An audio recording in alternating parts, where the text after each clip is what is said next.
see, it's not just me. Jack, why do you insist on doing this dumb internet shit on TV? I look and see, it's not just me. This place is a fucking joke, man. You're a clown. I quit. So many of us have stood where we stand. We are the young, so raise your hand.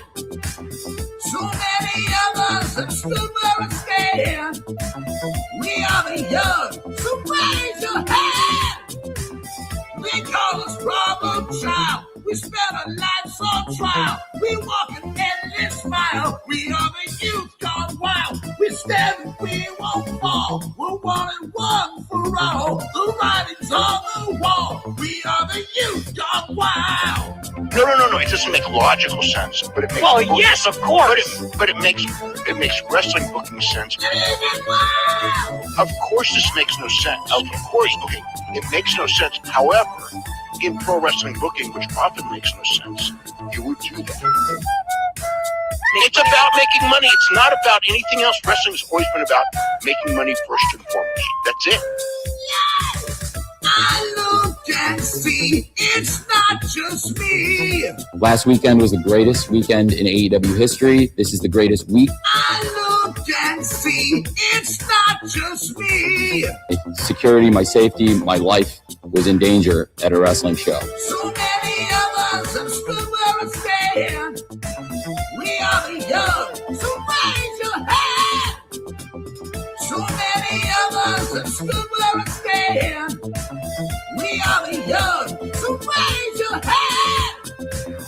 They call us problem child. We spend our lives on trial. We walk an endless mile. We are the youth gone wild. We stand, we won't fall. We're one and one for all. The writing's on the wall. We are the youth gone wild. They call us problem child. We spend our lives on trial. We walk an endless mile. We are the youth gone wild. We stand, we won't fall. We're one and one for all. The writing's on the wall. We are the youth gone wild. Wild. Yeah! If you're familiar with how we do things often here on these Wednesdays, it's a lot like one of my favorite movies, Time Cop. What? Fuck you. Fuck you. Yeah!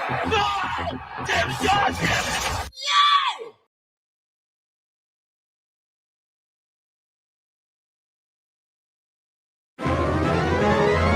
It's time for Jim Cornette's Strike Through, sponsored by Stephen P. Send an email to our crew, buy a cameo or two.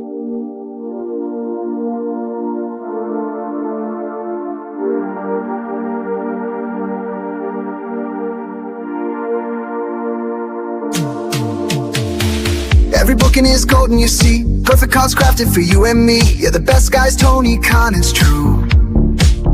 Triple cup, best damn booker in the land. 3 red cups stacked up, always in command. Triple cup, living legend of the fight. Just a call away from making it right.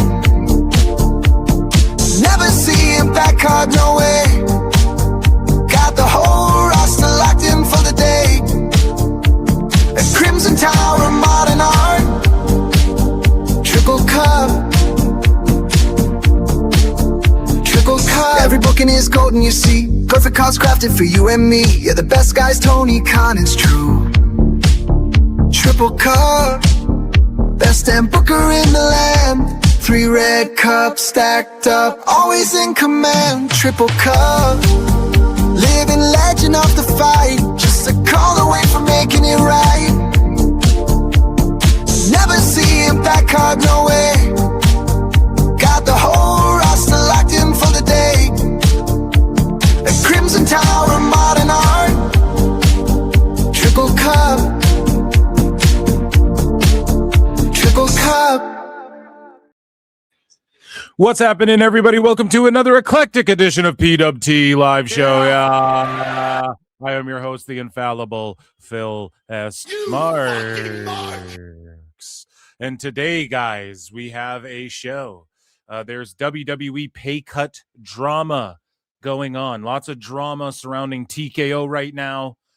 And we're going to get into all of that. Nick LoPiccolo crashes out on AEW. He's exposing everyone. He gets into it with Steve Carrier of Ringside News. If you guys haven't yet become a member for only 99 cents, you can gift a membership. On Member Monday, by the way, we hung out and watched like Nick LoPiccolo's whole interview on Body Slam or whatever, and just sort of EFAP'd it and reacted to it. We're going to talk about it a little bit here. Just sort of like the surface level stuff, and then his fallout with Ringside News, which happened, I guess, like just over the last day or, you know, after that interview or whatever. And if you want to see like the full watch along of that Member Monday show, memberships are 99 cents. I do a bonus show every week. So what else do we got going on here? Also, the dirt sheets keep botching. They just keep botching everything. It's a recurring theme throughout the evening. They botch with WWE. They botch with AEW. They botch with goddamn everything. So,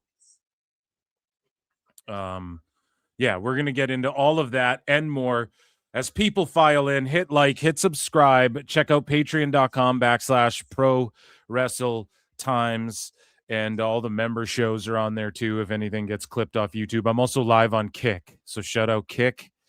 Kick is where the streams, the PWT live shows and Dave Meltzer Dumb Moment live stream originals exist as well as YouTube. But, you know, sometimes YouTube makes you chop something out, you know, so fucking it'll be over there pristine. Make sure you check that out. Those are my plugs. Okay, guys. Let me check in because I see Mike Sauce has gifted 1, 2, 3, 4 Pro Wrestle Clips memberships. By God, King. By God, King. He broke the membership gift button in half.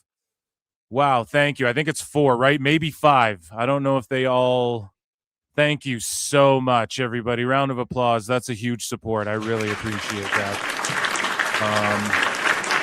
Hopefully some people got those who wanted them or who are hate watching or whatever. And Chief Wahoo 22 has been a member for 11 months. Had a baby in that time. I only have $3. I only got tree fitty. You guys know that South Park? And he asked the Loch Ness Monster for tree fitty. TKO and as flexible as that, Rook guy hook me up. Yeah, dude. Yeah, memberships are 99 cents as well. So lock in. And that's like Canadian. So if you're in America, dude, that's like 12 cents right now, okay? Okay, guys, let's get right into miscellaneous news. We do, and also Ted Turner passed away. Here's the thing. He's been so like removed from the wrestling industry. We're going to cover it here, obviously. And yeah, I did put it in miscellaneous news. We'll get to it. And again, I didn't make a title out of it. Like he's been so, there's like a whole new generation of fucking wrestling fans majorly who watch. Like, does Logan Paul even know who Ted Turner is? You'd be hard pressed. I bet if you add, he didn't know who Monkey D. Luffy was. So, or Luffy D. Monkey or whatever he called it. But ladies and gentlemen, it is time for miscellaneous news. Ladies and gentlemen, I'm afraid I've got some bad news. So, guys, at GCW, John Zandig, Jesus, made a run-in during a GCW match here.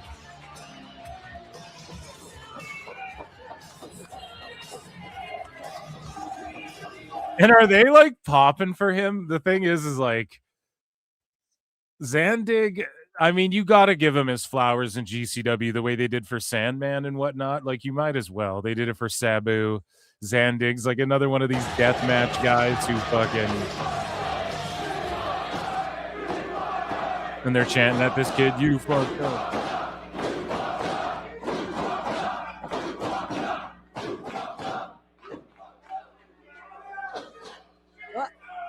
Oh, his reaction to catching the boot was so slow. No, he's an older man. I got nothing but love. And like, do these people know who Zandig is? That's the thing. And it's Zandig, not Danzig, not mother. So Tony Schiavone's opening AEW right now with a tribute to Ted Turner, but they are also on Turner Network. I mean, he meant more than just wrestling, obviously, and we're going to talk about that. Okay, they kind of know who Zandig is. Okay, so like a mild pop for Zandig. And so here is a fan who got into an actual fight, but not really. It's a work brother, YouTube, with a wrestler at an independent show in Arkansas. He can't beat this guy up. How is he going to beat me up? Here, let's see what happens here. This worker shoot chat. Worker shoot. Hold on. Oh, yeah, they're actually fighting. Hey, hold on now. In Minecraft.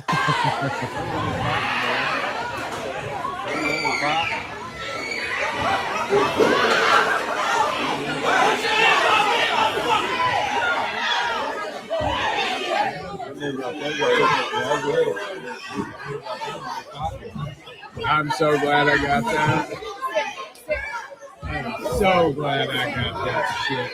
Since Nick cannot beat up this guy right here, I already know he can't beat me up. So just know next show, it's gonna be me and you for that title right there.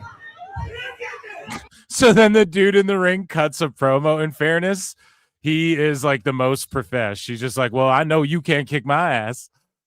That's pretty funny. So I wonder what happened. Like, Buddy just jumped the barricade and fucking... Hey, hold on. Hey, hold on now.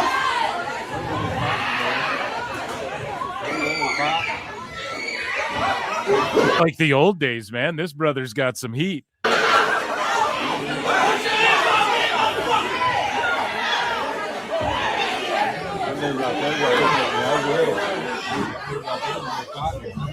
I'm so glad I got that. It's just like ginger anger or something. You know what I'm saying?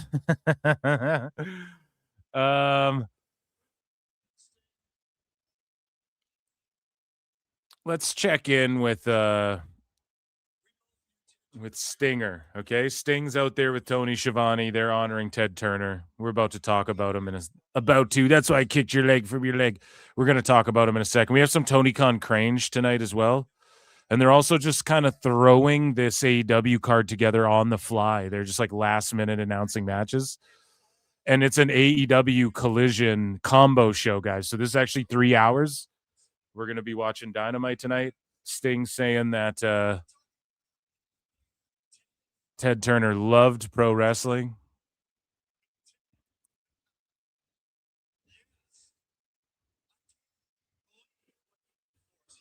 So I just want to listen to Sting and Tony Schiavone give some love. Speaking of giving love, Kevin Pierpont, a member for 12 months. It's a whole year. He gave it a year. Thank you so much for 12 months of membership. And I acknowledge you. Acknowledge me.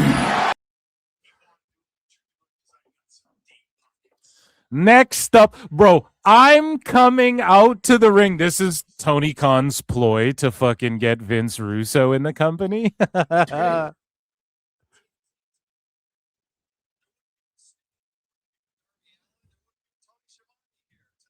There wouldn't be a Tony Khan. The best guy is Tony Khan.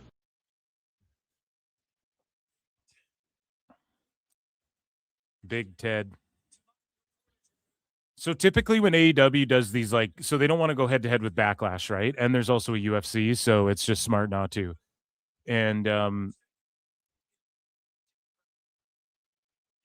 like, it's crazy that UFC and WWE have done like PLEs, because I guess they're called numbered events or PLEs on Paramount. It's crazy how they're just doing them at the same time frequently. They don't give a fuck. It's probably so easy for their books to just look at, oh yeah, here's the night where we had a bunch of shit go down, you know?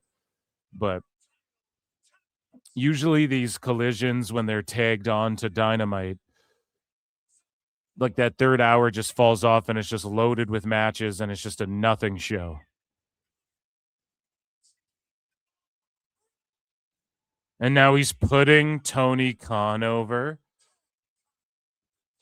Oh my God. The best guy is Tony my Khan. God.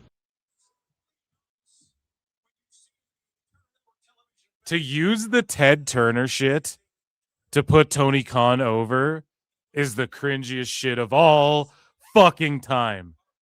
I'm actually dead. Cancel him. He should be canceled. No. Oh my God.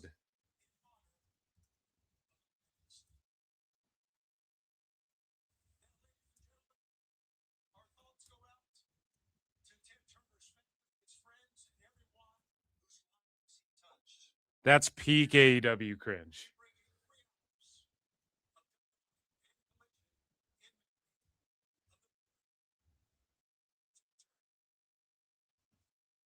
Like, their WBD is about to be owned by Paramount that don't like Tony Khan. We got the 10 bells here. But to make that shit about putting over Tony Khan and being like another billionaire who wants to keep wrestling going, it's like, hey, well, like this billionaire, you might not have a fucking choice when all's said and done, bro.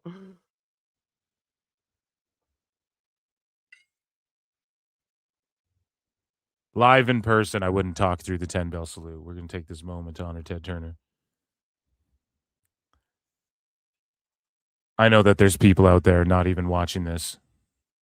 But this is a beautiful tribute, and I'm glad AEW did this. But that's just peak AEW cringe to make it about Tony Khan at the end. It's just pretty nutty. Okay, let's get back into some miscellaneous news. The New Day both recently left WWE. Here's the videos they dropped. I guess they're not talking, but this is what they had to say. Austin Creed, a.k.a. Xavier Woods, says, for the past 16 years, WWE has been my home. It's where I grew up, found myself, failed, learned, and got to live out things the younger version of me could only dream about. When I first walked into FCW, I just wanted a chance to prove I belonged and to bring something different to professional wrestling. That chance became a life full of moments I'll carry with me forever. WrestleMania championships, King of the Ring, arenas around the world. Isn't he the reason they brought King of the Ring back as well? At one point, the gift of connecting with all of you by being myself. The New Day gave me a bond with Kofi and Big E that I'll cherish for life. You believed in us, even when our ideas were wild. And because of that, we got to show people that being unapologetically yourself is a strength. Up, up, down, down became another piece of that same mission, a place for joy, friendship, and humanity. So thankful to the locker room producers. He names everyone. He thanks them. He's so thankful. And to everyone who's been a part of this ride, thank you for believing in me. Thank you for letting me be Xavier Woods. Thank you for giving me the confidence to walk away as Austin Creed. Hell yeah. And then Kofi Kingston dropped this. And again, this is what it's all about right here. Like he's just hanging out with his kid. And there's a sunset and he's in his yard. And he's just like, right on. And he wrote a big, long thing, too. And Kofi says, it's taken me 2 full days to respond to all my texts. I hadn't been on social media. I can't help but to be filled completely with gratitude. My story has been nothing short of remarkable. I'm truly blessed. He's had an accolade-laden and fun-filled career, made his childhood dream as well. Throughout his journey, he's so thankful to be surrounded by great friends. Most people go through life without ever experiencing a love like I have for Woods and E. So again, they're just putting over the same stuff, right? How could you not? There are far too many people to mention by name here, but to everyone, again, much like Xavier Woods, Elon Musk like Xavier Woods, much like Xavier Woods, he's just thanking everyone. And he says, my main mission has always been a simple one, to provide a comfortable life filled with heartwarming memories for my family, largely in part to all of you. I can proudly say that I've achieved that goal and more. It wasn't supposed to be a novel, so let me wind it down with some advice. Do your best to live a life without regrets. Control what you can control. Always give it your all, and fight hard for what you believe in. So this is the key part here. Do not ever compromise or accept less than you're due when it comes to your worth. And so that pretty much I mean, yes, that's good messaging, but obviously, yes, they were offering him some less money and shit. They did this before. Like, that's what happened with Truth, where he didn't sign anything because he even said it. He saw what they were trying to pay him, and he was like, well, I think I'm worth more than that after this much. And so, whatever. I didn't realize I was like, go or whatever. He had, I don't know, our Truth, it seemed like a genuine kind of misunderstanding, too. This part, which is funny, because when Nick Khan called him, they just smoothed it out, and then he showed back up to work. Either way, though, Kofi Kingston. Yeah, he just said, don't accept less than you do when it comes to your worth. Find the courage to believe in yourself and fearlessly pursue your goals and dreams because anything is possible. The kid that was too small, short, skinny, or scrawny, or got their chest caved in by Big Show. No, I added that part. Was never supposed to make it in this land of giants, yet here we are. And so the sun sets on one chapter, so too must it rise another. Tomorrow is indeed a new day. And that's like a double entendre because indeed he's got to find a new job now. You get it? Just jokes. He's going to get paid millions to go to AEW probably. So all will be good. It will be a all elite day. No, I'm joking. TK Mark 36 has been a member for 14 months. He had a Cuervo with him the whole time, too. Shout you out, man. Thank you for 14 months of membership. Check out Member Monday. It was like 4 hours. We watched a bunch of shit. We just chatted it up, scrolled the timeline. It was fun. So speaking of fun, man like DeReiss, he at WrestleCon met this group of grandmothers. Okay. And Gooners, get your fucking minds right. I know what chat's going to start saying here in about a second. But, yeah, Lynn Crawford, Susie Matthews, and Rose Sully told BBC Breakfast, okay, chill now. What are we doing? Gooners, what's going on? BBC Breakfast? Is that like what they had, or is that the name of the show? Go. Go. So fucking stupid, guys. So, yeah, here's... I don't know. I'm fucked up. Here's man like DeReiss with the grandmas, and they're on the BBC morning show, and then they actually dropped the music video. After I, sat in my seat and thought, okay, my seat was back. And the air hostess was saying, put your seat forward, and I couldn't do it. I said, excuse me, can you press my button? And he said, what? I went, the seat. Can you press my button? Go. Come over here now. I was thinking, you need help now, do you? But yeah, then we become best friends. Best friends, because how long See, was they can't help but joke about the shit either, okay? Can we be honest? Into the journey, because this bond really happened. Because after the press of the button. And it was like that, was it? More or less, yeah. He took his hoodie off because he was hid with his jacket over him, and then took his, and I thought, oh, I don't mind sitting on you for 10 hours. I don't mind sitting on you. Oh, shit. That's harassment. You know what Sometimes they say? in life, you got to be a hoe. No. It's a good time, man. She's like serious. She's like, back in my day. We all wanted to change seats. I put the arm of the seat down. I could feel his mustache thinking, oh. That's great. You hit Rosie just saying that you all then wanted to change seats. Yeah. She's thirsty. Yeah, we all wanted to change seats. DeReiss, what were you thinking when this was all happening? I was thinking, what's happened is going on. Because I missed my flight that I was meant to get on the Tuesday because my visa didn't come in time for Vegas. So I was like, oh my gosh, I'm not going to get to Vegas for Mania Week for independent wrestling. And then, so it just happened by chance. I was in there, and that's it on that day. It was just meant to be, I think. Speaking of meant to be, they're about to go platinum. Here is the debut of Man Like DeReiss featuring the Welsh Nanas. And I actually don't know what the song's called, but let's go. Stepping on 1, 2, 1. You think it's it, but found what are we on? Roll around Brumtown, ends with Leon. We run a Brit wrestling for eons. When I say 01, you say 21, 01. 2-1. When I say 01, you say 21, 01. 2-1. When I say 01, you say 21, 01. 2-1. Let's go. Let's go. One more time. Let's run that. Reppin' 0121. You think it's it, but fam, what are we on? Roll around Brumtown, ends with Leon. We run the brick rest scene for eons. Eons. When I say 01, you say 2101. 21. When I say 01, you say 2101. 21. When I say 01, you say 2101. 21.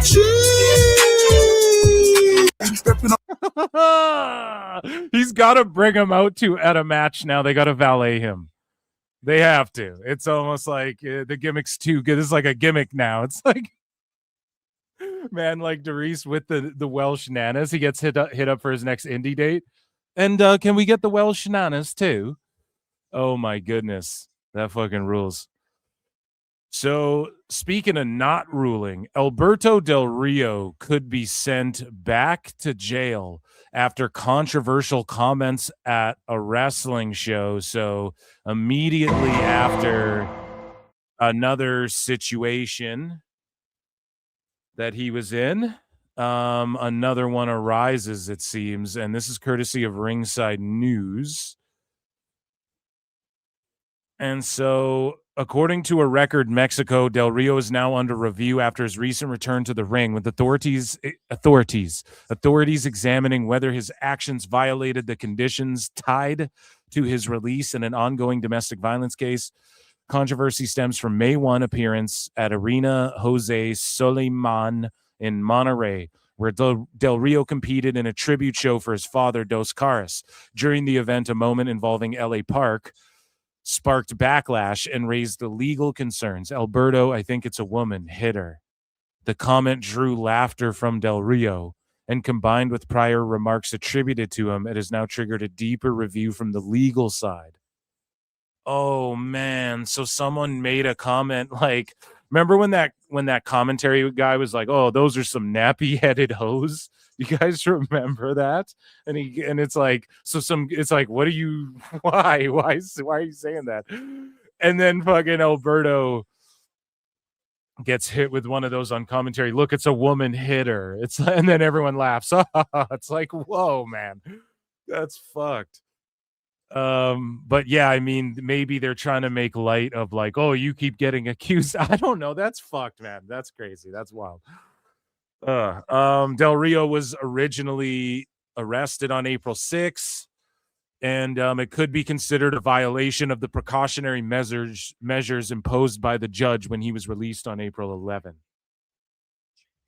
So, yeah, there you go. On this side of the court, Alberto Del Rio.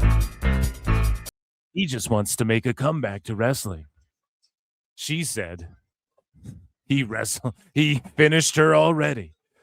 Oh, okay. Guys, Ray J's World been a member for 10 months. Had a fucking baby. And then TD Love 420's been a member for 25 months. Oh my God. Acknowledge me. God damn, thank you so much for the support, dude. Okay. Was that Don Imus? Thank you.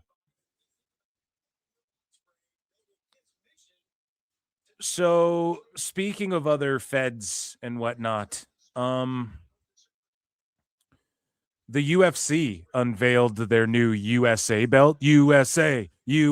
So I don't know, do they just crown these for one time only, like the winners of their fights receive these titles? That's pretty cool, I guess.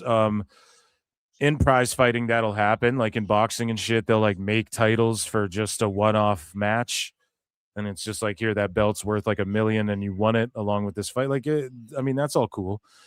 But yeah, I just think that I quote tweeted it with a gif of John Cena with his spinner belt. And I just think they're gimmicking the shit out of UFC, which I'm not like mad at, but does this make me any more excited for the fight? No, not at all. Or the fights, rather. No, not at all. Seeing the people face off on the White House lawn, it feels historic. It feels weird. It feels like idiocracy in a way. So yeah, I mean, that gets me excited. But This is, I mean, it looks dope. I'm not gonna be like, it looks like shit. Oh, this is a cool ass belt, but like, why though? If this was like WWE unveiling the new United States title, I'd maybe shit on it a bit. It gives me like shitty New Japan toy vibes, Power Ranger vibes, but yeah, it's still unclear. Like, are they just giving this if you win, even if you're like a Brazilian dude, you just get this title, right? And then somebody posted this. This is pretty funny. Shout out, who is this? Invader Bader. Drop this, the spinner version. That's what AI's. That's literally what AI's for. Okay, guys? That is the perfect use of AI right there. Moving along, this wrestler has been going viral. This isn't her Twitter. I forget what it is. She has a channel where she does like these eating challenges. She's a little tiny Asian girl. What the fuck is her name? But she's trying to get her channel, like she wants more subscribers and views and shit like that. It is all in Japanese, but let's take a look. She's like, name a wrestler who could eat more than me. And she crushes like big ass burgers. She was in Vegas for WrestleCon and she had a suitcase filled both sides with just like American snacks, which I fuck with that because as a Canadian, when you go to the States, you fucking get a bunch of American snacks and then you bring them back. That's what you do. So I dig that 100%. But yeah, she crushes this burger. It's like, I thought her name was in the thing that I bookmarked. Let me just double check here. God damn it. She's always just eating a bunch. We'll find her name, or if you know, put it in chat. But she crushes this whole goddamn thing. I don't want a piece. I want the whole thing. And a big Dr. Pepper. Dr. Pepper. Dr. Pepper. Dr. Pepper. So she crushes that shit. It's a woman versus food. And shout her out. And we'll get her name. Why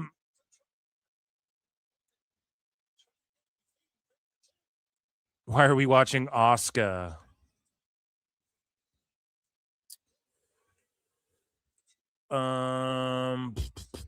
Yeah, no one's got her name. Let me just look it up. I want to give her her due because she was like plugging her.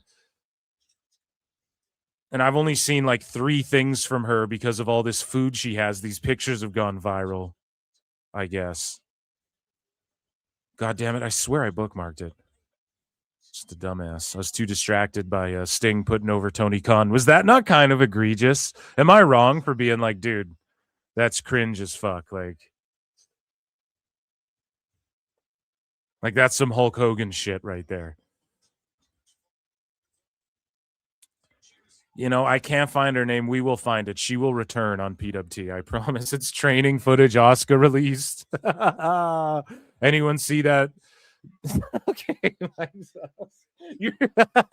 You're just mad because you can't dance like that. No, I know. That guy is cringe as fuck. This match is very, yeah, Mox is bleeding. They're throwing some stiff shots. Juice rules. Ringside News also got bashed on X for calling Jacob Fatu a jobber, getting buried by Roman. Did they really say that? Don Imus. Okay. So let's get into the Ted Turner stuff. So the former owner of WCW, Ted Turner, passed away at the age of 87. And again, we talk about influence. Like my wife texted me this and was like, oh shit, you know? So Ted Turner's the fucking guy. He founded Cartoon Network. He got in the wrestling business. He's fucking was a hilarious bit on Family Guy for a long time. He may still be. I've fallen off of Family Guy. I got to be honest. Family Guy and Simpsons and shit. You just follow. The only animated show is like South Park or like Invincible. I like, you know, I'll check out if it's like Marvel Zombies or some shit. I'll watch it, you know. But you know, the Cartoon Network ruled. I think didn't Tubi pick all those shows up or something like that? Whatever, doesn't matter. What matters is Ted Turner is the fucking man. And Nitro almost put WWE out of business, really almost put them out of business. And people talk about the 83 weeks. and Eric Bischoff. And that doesn't happen without Ted Turner, but also the 83 weeks. It was more than just 83, wasn't it? Wasn't it like 152 or something? Like total, but 83 consecutive. So you got to give it up. Ted Turner hasn't really been associated with pro wrestling in the last how many years? Like 30 years. And even when WCW was doing his thing, he was just doing his thing. The only reason he was really, I mean, he did press and media and he's a big wrestling fan. He'd be in the crowd or whatever. But, you know, Vince McMahon and them brought, you know, the Billionaire Ted skits or whatever. Like they brought it up more than anything. So, who knows? Will he get a WWE induction one day? Should we campaign for that? Also, one of the few billionaires who isn't, I don't think at least, a major weirdo fucking creed, right? One of the few that, like, I don't think anybody's really ever said anything terribly wrong or bad about this guy. And he just gave us tons of tremendous entertainment. And there wouldn't be no TNT, TBS. There would be no WBD getting merged with fucking... No, but listen, he's the guy. And shout out Ted Turner. Again, I didn't know him. And speaking of Eric Bischoff, he knew Ted a little bit. God damn it, he pitched live head-to-head Monday Night Wars to Ted Turner and whatnot. Or maybe, was that to Ted Turner or was that someone else who related to Ted? No, I think it was right to Ted, right? He's like, give me Mondays live. And he's like, okay, you got it. So... here's Eric Bischoff. He was on Ariel Helwani show. Shout out Ariel Helwani show and the boys in the back.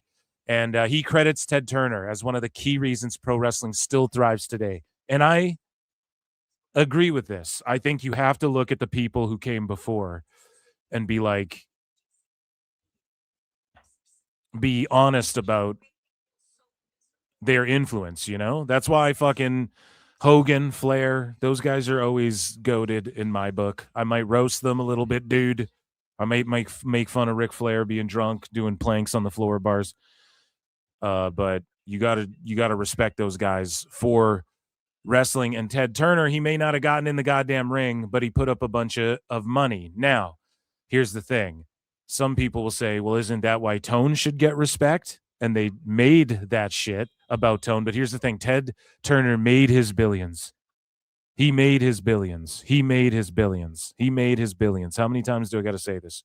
He took shit, innovated, and fucking took shit to the next level. Tone hasn't done that once yet. All he did was just pay wrestlers money to not be in WWE. And that's fine. But he has to go toe-to-toe. He ain't even going toe-to-toe. He ain't like outdrawing them in buildings and shit. You know, WCW was doing crazy stuff in that era, and it wouldn't have happened without Ted Turner.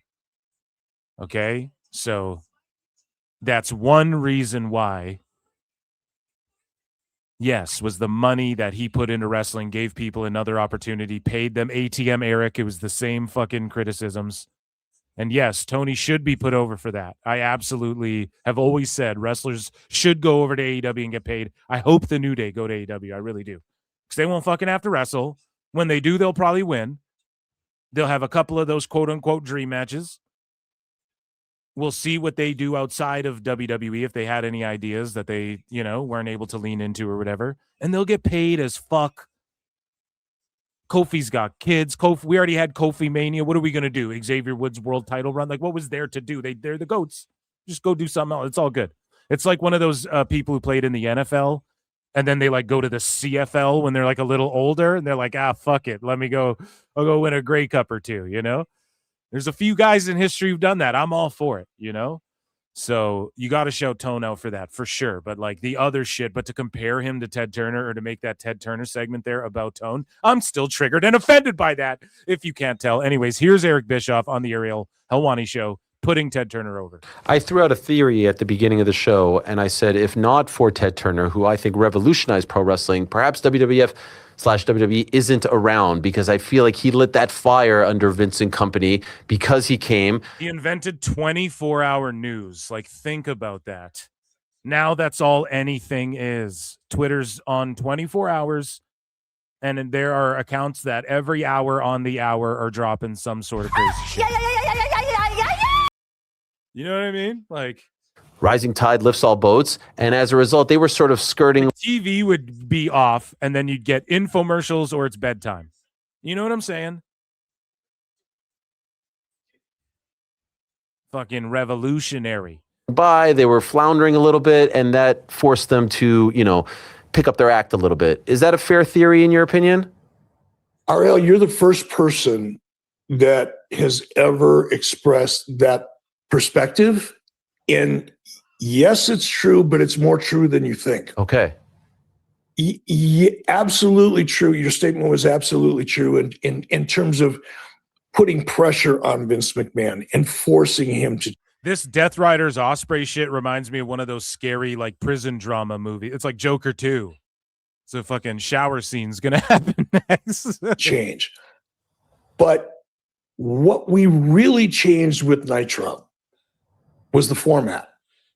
People look at the bells and the whistles and, oh, he gave away finishes and he did this, and all that is true. But when Ted said to me, Eric, go compete, I had no idea how to do it. I literally sat down and made a list of all the things that they do. I'm going to do as many of them as differently as I can. And it started out at the very top, live TV, weekly, not occasionally, weekly. And that was the first format change that I made, in addition to a lot of other things that were all geared towards an 18 to 49-year-old demo that Vince was completely ignoring. Vince's product, his format, if you will, the formula, the recipe, call it whatever you want, but it's the formula that makes things work.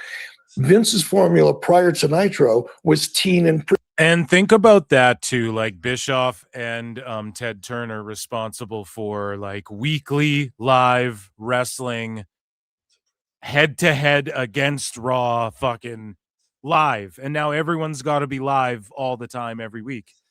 They won't tape shows. Like TNA will and shit, but AEW, at least with Dynamite and WWE, they'll like, okay, put them on delay or tape them sometimes on occasion around the holidays, but it's live every week. What you see is what you get. And I mean, again, that's revolutionary too. The revolution was televised. Bam, sorry. Preteen. That's his business model then. If you go back and look at all of his key revenue sources, all the licensing, merchandising, all of it was geared towards teens and preteens. Remember the cartoons, all the other things? That's exactly why. I didn't want to go after that same audience. I went after a different underserved audience, the 18 to 49-year-old men. That change, going live, targeting 18 to 49-year-old men as opposed to teen and preteens, which was Vince's business model from day one, that is what changed the industry. Had Nitro not come along, had I not... Yeah, TNA goes live, but they go live like every, I think every like third week. Like they'll tape and shit. They will tape, but even they're doing live stuff now, and that's what you got to do. Gone weekly, had I not shifted the focus and changed the creative to address the 18 to 49-year-old demo, Vince would have been stuck in the mud doing what he'd always done, and he wouldn't be in business today. That you and I agree on. 100%. So is this a new group? What is this new group? God, AEW is just so like, what the fuck is ever going on? So ESPN and Inside the NBA pays tribute to the media mogul. Guys, hit like, become a member, super chat in. We might get I might get a little flag for this one after on the fucking replay, but fuck it, we got to play it for the mogul himself. Shout out Inside NBA. Watching the show. No, we'll be fine. I'll pause it a on bunch. ESPN. It's transformative. Look how I'm transforming it. The way Transformers more than meets the eye, Brian. we all watch sports in general can be traced in part to the influence of Ted Turner. He passed away today at the age of 87. And here in Atlanta, his name is revered by all of us who have had the chance to work for him. As you walk across the broadcast campus on our way to the studios, you will pass a large and colorful mural of Ted. It adorns the mansion, the original building that housed TBS and later... Shit looks like the White House. CNN. Large and colorful, also great words to describe the life of Ted Turner. You might also use maverick and visionary. For those of us Logan Paul's like, dude, I'm the first Maverick. who work at TNT Sports, and that first T stands for Turner, his vision, his legacy of big swings and bold ideas, it's a little more personal. Ted was an architect of impact across the globe, broadcasting, journalism, philanthropy, and sports. Behind me, you can see our new cable news network headquarters. 90,000 square feet of the future. When the Superstation came along, no matter where you... It's like in the Star Wars font. No, I know it'll be like Star Wars. I got a great idea, but it's like the news. went, you had people visiting from whatever state, and they'd flag my dad down. Hey, we watch the games all the time in Idaho. We'd go on the road, and we'd have more Braves fans there. Dale Murphy, two-time MLB MVP, Atlanta Braves. Houston Astro fans or St. Louis Cardinal fans. It was a thrill. And that's all because Ted had this crazy idea, which is something that was always said. You know, Ted had this crazy idea that, but it always happened, and it always flourished. Well, we have more fans than we thought we had. Everywhere you go, people say, we watched you on TBS last night. So we built a really big fan base. Dominique Wilkins. Around the country. Ted was way ahead of the curve in terms of basketball and importing basketball players and his relationships with the Soviet Union. He's been a peacemaker through sports. Andrew Young. This will be kind of a blueprint for how we can go about ending the arms race. That's certainly my dream. Is there a reason we can't break down this wall between the U.S. and the Soviet Union? How about using sports to do that? And the Goodwill Games did that. I think that broke a lot of ice. President Jimmy Carter. And was a factor in ending the Cold War. We gotta go fast as we can here. Well, after the America's Cup, we finally won. Big hoopla, 1,000 boats coming in, thousands of people on the shoreline. And Ted turns to me in the middle of this melee and says, "Hey, Jobson, wasn't that fun?" Then he said, "This will change our lives because we have proven to people that if we can do this, we can do many other things." 3 years later, he founded CNN. We signed on June 1. Damn. It's crazy how what CNN's become from what it was, you know, and all of the news, all of the mainstream fucking news. Satellite problems in the future, we won't be signing off until the world ends. He's such a nice dude, and all it is just like doom and gloom. Fucking, you're just like, Jesus Christ, such a nice man. He's like, I wish I wasn't responsible for that. Really, I didn't fucking see the internet incoming. No, We'll be on. We will cover it live. I think it's fair to say we'll that cover it Ted live. literally changed the world when he came up with his concept of a 24/7 cable news channel. You can do so much more in 24 hours than you can in 24 minutes. I think Ted Well, that's just simple math, Ted. Turner Larry King, is the dude. greatest media individual of the second half of the 20th century.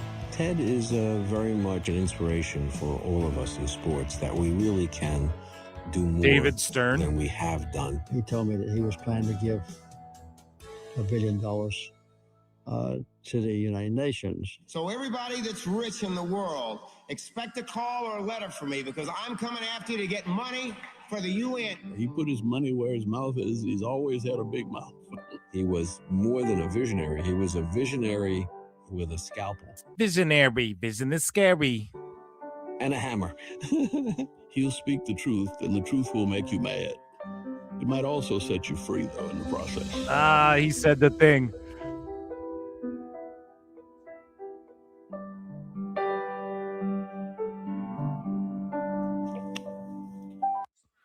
And there you have it, folks. Round of applause for the legend who will always be, who was Ted Turner. Round of applause.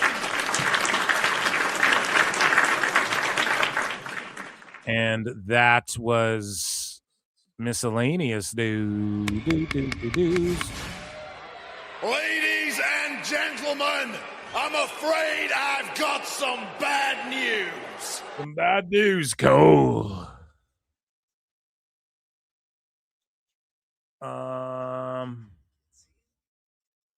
Chad, am I tripping about him making the tone, like the Ted Turner thing about tone?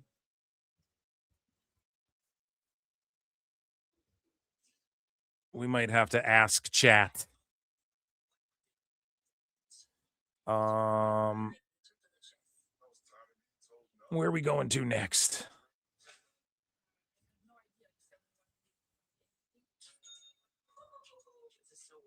We're gonna do some we're gonna jump over to this folder.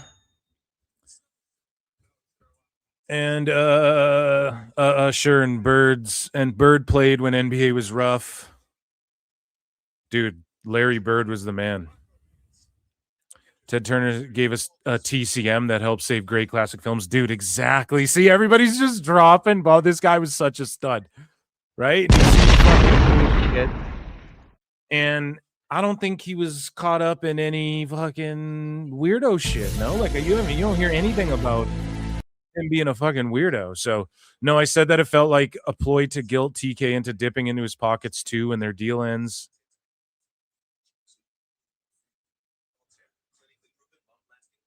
Yeah, Turner Classic Movies and Cartoon Network alone. Yeah, he was a total dude, bro dudes.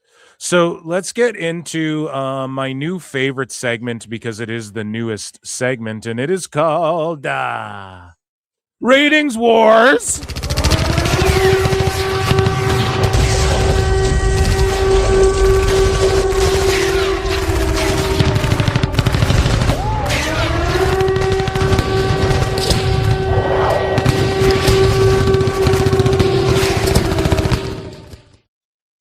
Quick, we need to cover this ratings wars here on CNN. TNA Impact viewership was back over 200,000 for last Thursday's show. However, the 18 to 49 was tied with several other episodes as the lowest on AMC. Impact averaged 209K viewers, up 19% from the prior week. Shout out the Raj Giri, by the way.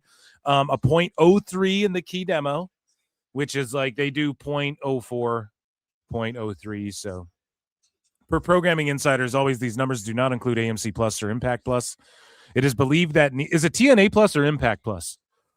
It is believed that Nielsen once again changed their methodology in late April, which would likely have an effect on the numbers. The overall audience is the third lowest since Nielsen changed their methodology. So with all of these numbers, just remember, for little Dave Meltzer baby ears and all these fucking BJ Bethels and all these fucking sickos out here crying and shit all the time. Oh my God, it's the greatest thing I've ever seen. There's a new methodology for Nielsen. Okay? Get it? Got it? Good. Let's just read the fucking ratings. All right? Doesn't really matter. It's all just phony baloney anyways. And they're talking about they might change their rate the way they do it again. And they're going to do it every few months or something like that to bump up ratings for certain shit or something. So again, just look at the numbers for what they are and just in your mind go, it's probably all of the ratings for all the wrestling shows are either a little bit more or a little bit less than what this number is. You know what I mean? So just take it for what it is. Let's move along here.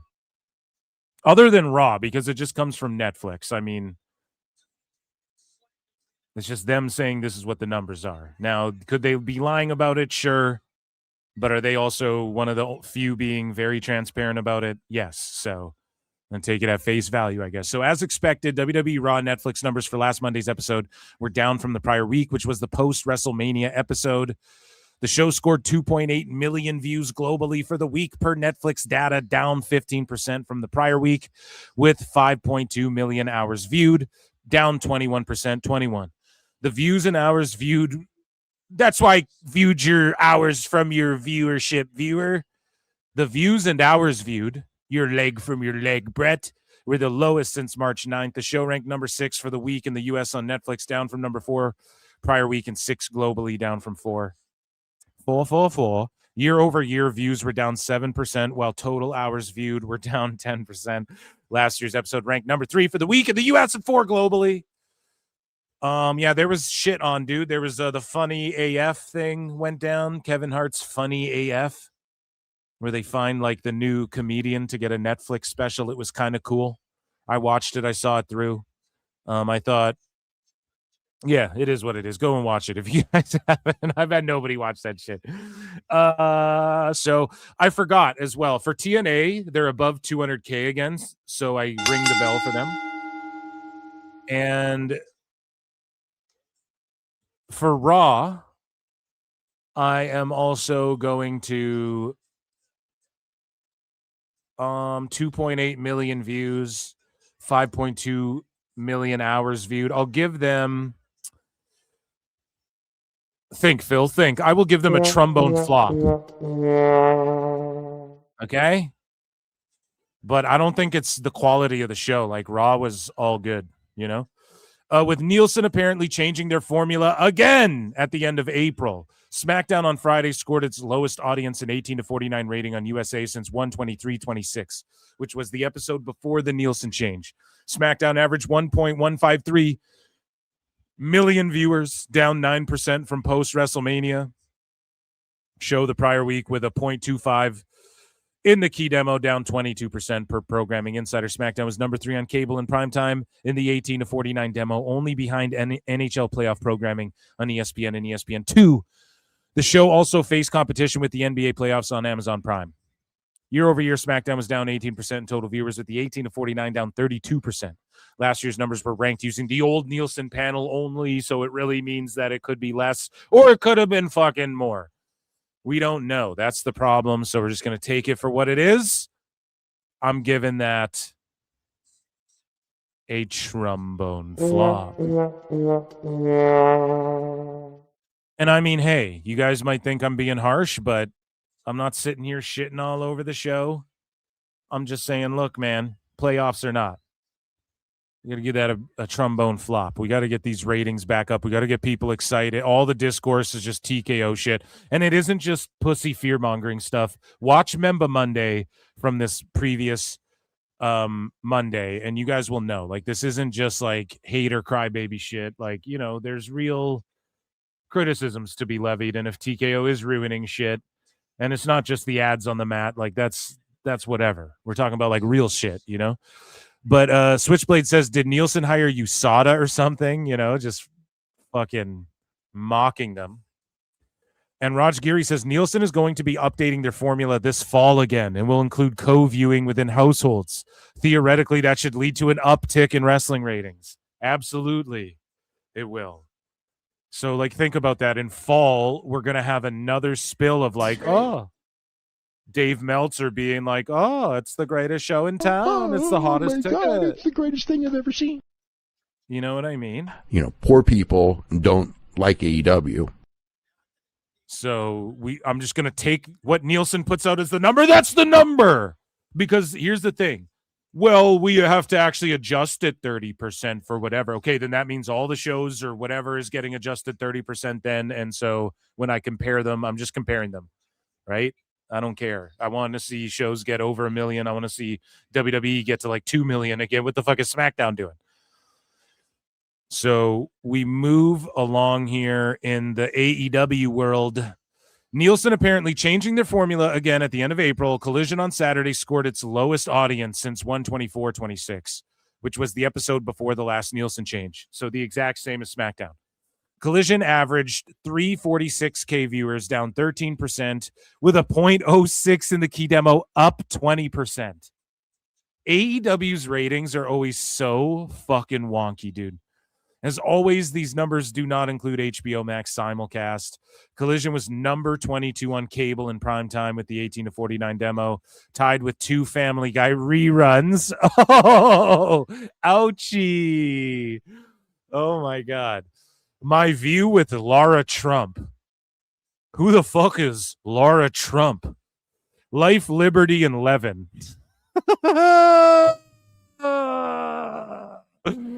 Oh my God. What is that? Like a Harvey Levin show? Or what's that guy's name? Diners, Drive-Ins, and Dives? Guy Fieri? This is Diners, Drive-Ins, and Dives. Fucking an old rerun of a dude eating chicken wings is fucking beating Collision. Or tied with it. Duck Dynasty, The Revival. an FX movie, and a triple feature on AMC. The NBA and NHL playoffs on broadcast top the night in the demo. So SmackDown like ties with the top sports, and then AEW's just cooked, but their key demo goes up a little bit, which is like, what? But it's a 0.06 up 20%. TNA does like a 0.04 just regularly, you know, in the key demo. Dave is like, the key demo is what matters. How does this happen? Super weird. Tonight, Dynamite's on. Yeah, this is tonight, but it's also, I'm surprised WrestleTix doesn't have this down. It's a Dynamite Collision 3-hour special tonight. So they're in South Carolina, and Dave Meltzer had the funniest fucking excuse for this shit.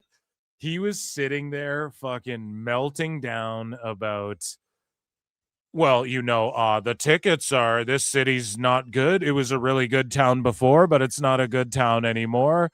Brian, North Carolina is, well, you know, and so 2,300 tickets distributed. The setup was for 2,500.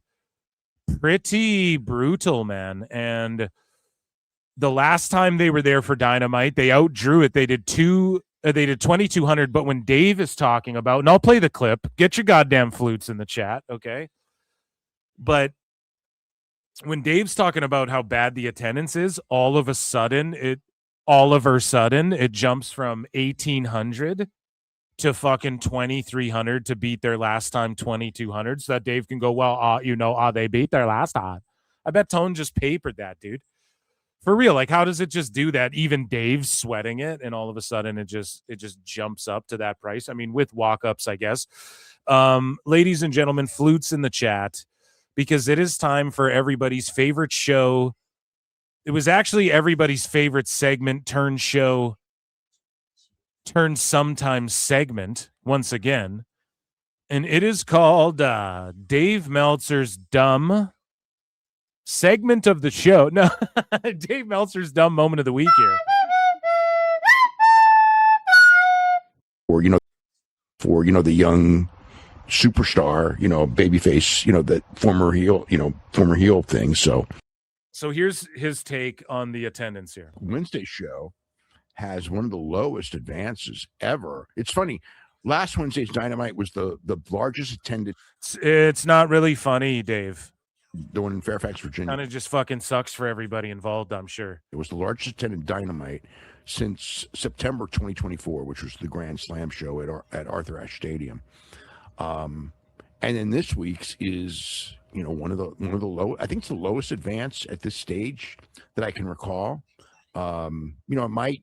You know, I don't recall much, but you know, it's like Brian. It might, you know, with a late walk up and everything, it might not be the lowest, but it'll be. And it has nothing to do with none of the matches were announced. It's a 3-hour special. Tone's last minute announcing title matches with Okada and Brian Keith and all this shit. Like, it has nothing to do with that. Blame the town. Blame Canada. I get it. You know, I mean, they're under 1,800 right now, which is blame Canada. Blame Canada. You know, so it's like, you know, I mean, you know, when WWE SmackDown did 6,600 the other day, it's kind of. Oh my God, he brings up SmackDown. You know, the young superstar, you know, babyface, you know, that former heel thing. So, like, man, it's down. But AEW would kill for it. But oh my God! So hold on, guys. We have to do a classic PWT whip rewind. Listen to this. He's talking about how this is a shitty attendance. Then he goes, "Oh yeah," and then you see 6,600 for a SmackDown, and you're like, "Yeah, everything's down because AEW's WWE." Duh. It's all down, even though AEW would kill for 6,600 people. That's a way down for Dave. Dynamite does that. It was the most attended. They do like 2,000 less than that. It was the most attended Dynamite in how long? Which it was. But again, it's not a good thing. Jesus Christ. And then he blames the town. It's not because there's no matches. It's not because there's no build. There's no story. It's Darby. It's none of that shit. And it's like nice out and shit. People are out doing stuff. Like, you think they maybe buy some $33 tickets and check out the wrestling show? Like, no, it's just the town is shit. I mean, they're under 1,800 right now, which is Under 1,800. So it's like, when WWE SmackDown did 6,600 the other day, it's kind of like, man, it's down. But AEW would kill for it. But under 2,000 for a Dynamite, So whatever. It's whatever. It's all whatever, and it's pretty funny, actually, Brian. It's all whatever and pretty funny. It's whatever. I tell myself that so I can sleep tonight, Brian. Listen to this fucking cope right here. It's whatever. Oh my God. Cue the music. You are coping and seething. You just can't accept what you're seeing. Yes, you're coping and seething. The truth it is scalding, and now you are molding and coping so hard. Coping and seething. Okay, listen to the rest of this. under 2,000 for a Dynamite. So whatever. It's North Charleston was a very good city a million years ago for Jim Crockett Promotions. It is not a good city for AEW. It's never been. Just coping so hard. Wednesday show. Oh my God, you gotta love that shit. And that, ladies and gentlemen, was Ratings Wars. And they're fucking chanting Y2J. Oh, come on now, Eric. Oh, man.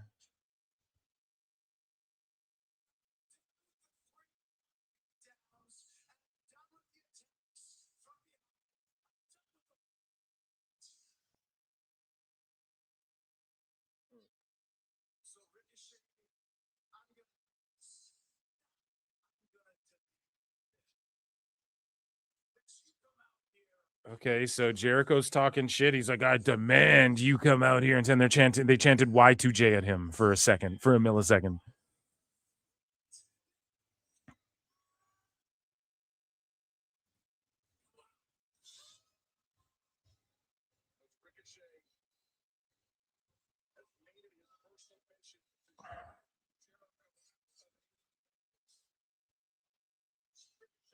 Okay, finger shay's coming out. Booty shay. Oh, he's showing us. He does 3 fingers at once. He's trained up to 3 fingers, guys. That's what he was just showing us there with that hand symbol.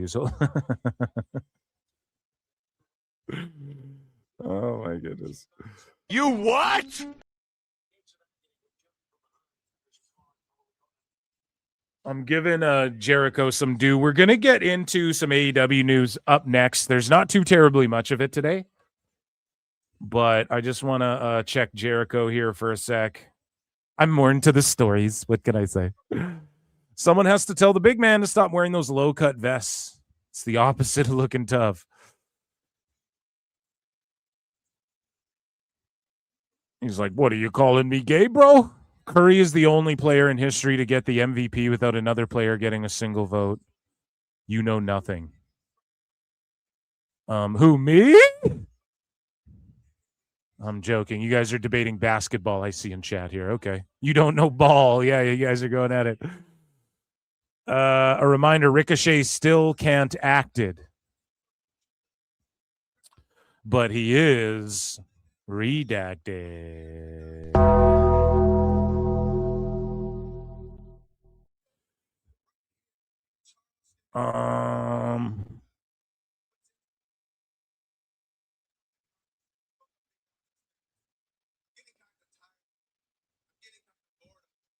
Panera Bread is right. Is all right. Okay. I watch every game. You guys are debating basketball. I don't see. It's tough to Canada, though. They do have milk in a bag. Yeah. gas is high right now. No one's going to the show. It's not even a real country anyways. Exactly. I don't know what the basketball debate is, but listen, Jordan over James. That's what I've always said. He just did more than he's just the GOAT over everyone because he did more in the one of the toughest eras of the fucking league, the toughest. And he did more in a shorter period of time than like anyone else, really. And then from there, you work your way, you know, if we're talking GOATs. I can't stand to listen to Ricochet. Yeah, I'm with you. My ears are bleeding. They're bleeding. They're bleeding. Who's a better shooter than Curry, than Steph Curry? Yeah, he's probably the best, right? Probably would be considered the best of all time.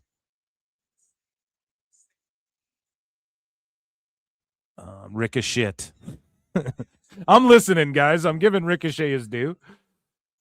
I'm just curious in the whole Jericho thing since he's returned, you know? We all have been, I think. They're trying to get some chant going, but the crowd's so small and minuscule that like you can't really hear what they're saying, and it doesn't last for that long whenever they get a chant going.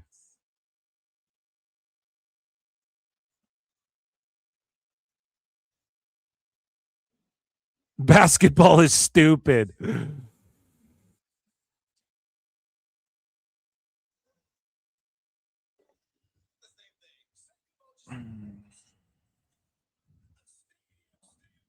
Let's talk basketball instead.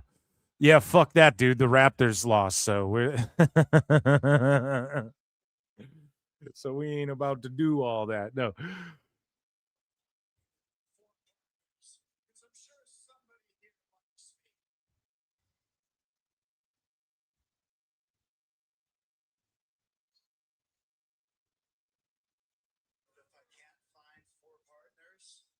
So there's like a crazy ass team of people that came out earlier, and now Jericho's talking about finding 4 partners to fight these 3 guys. So like, what are we talking about here? See, this is how Jericho should have been booked when he first came back. He should have just wiped the floor with these bums. These fucking glorified jobbers. No, I actually like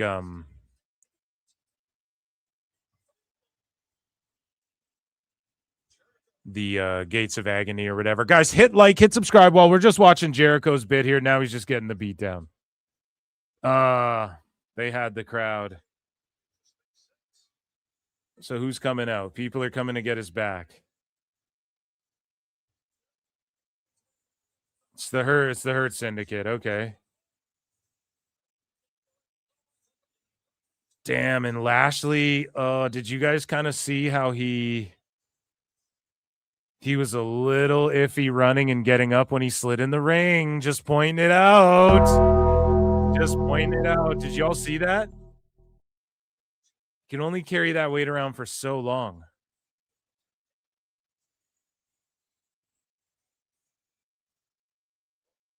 Are they like piping in these chants?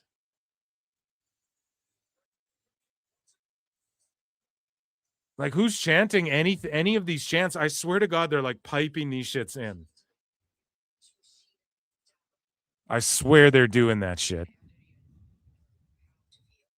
Okay, let's get into oh, guys, if you're on X, hit the heart, hit retweet. If you're on YouTube, hit like, subscribe. Check out patreon.com/ProWrestleTimes, okay? Ladies and gentlemen, Ichi ni Sanda. Where is it? I can't find it. Ichi ni Sanda. Because it is time for AEW news. And of course, the best guy's Tony Khan. We have some lovely Tony Khan. The best guys, today. Tony Khan. It's fucking spectacular. So, I'm sorry, I'm distracted by Dynamite. So, ladies and gentlemen, in AEW news here, let's get into it. Sorry, whoa. Andrade El Idolo has defeated Yota Tsuji to win the IWGP Global Heavyweight Championship. So I quote tweeted this and I was like, New Japan just said, fuck it, huh? And that's not a knock on Andrade, but it's just like, what the fuck, man? They're just really doubling and tripling. Instead of building Tsuji up, they're just like, we're going to rely on AEW guys, and they have fucking Ospreay over there doing angles and shit. It's a terrible partnership. And I really hope that Nuge can get it together. And Andrade's, I'm not hating on him being the global champion, but it's like Tsuji's just been on like a fall off. And then you look at who's the champ, it's that Callum Newman guy. And it's like, Andrade could beat his ass. What are we fucking doing? I don't know. It's just crazy. It's craziness. In other AEW news, we have some AEW drama, arguments, and cope. And we talked about Will Ospreay, and he had this to say. He kind of admitted this about himself, which is crazy, because this just confirms what a lot of us have been saying. And a lot of people would argue against this, but he just admitted it himself. And this is why he didn't embrace the grind, bruv. This is why he copes over WWE. And I kind of feel bad for Ospreay, because I think deep down, I think wanted to go there and shit. I just don't know if it was ever in the cards. And I'll explain as we read this quote. And he gave this quote to Forbes. And Ospreay says, in 2019, bruv, I felt like at the time I was the best in the world, bruv. I felt like I was at my peak in a weird way, bruv. But I do believe my peak was probably during the COVID era, which fucking sucks, bruv. So he's admitting that he fucking peaked in COVID, man. Emotional damage. And I'm not trying to hate on dude if that's how he feels. There's a bunch of sickos who would fucking argue against this. I bet there's sickos who'd be like, no, he's peak right now. He's the most over. I've even said it, like, who's more over than Obafemi in the wrestling business right now? And people, the biggest response you'd get, because I said, name one person who's more over than Obafemi right now. And the most responses you'd get was people going, Will Ospreay. And like, he's AEW's top wrestler. He's their top babyface right now. He's da-da-da-da-da. And it's like, man, Oba's way more over than Ospreay. And even he's telling you he peaked. So what does peak mean in wrestling? Popularity, overness, fucking draw ability, and physically. And we know Ospreay's talking about physically, but draw-wise, Dave was crying about their under 1,800 people, and now it's 2,300 people somehow last minute. So I'm not even shitting on Ospreay. I think it's cool. He did some gangster shit too. Like, remember when Vader was talking shit and then he had a match with Vader? It might have even been Vader's last match ever. And he put Vader over because you know Vader ain't going to lose to him. That shit was pretty gangster. Like, you know, Ospreay did some cool shit. Like in the era when he did that match with Ricochet where everyone was like, oh, fuck, this is like a video game, and it triggered everyone.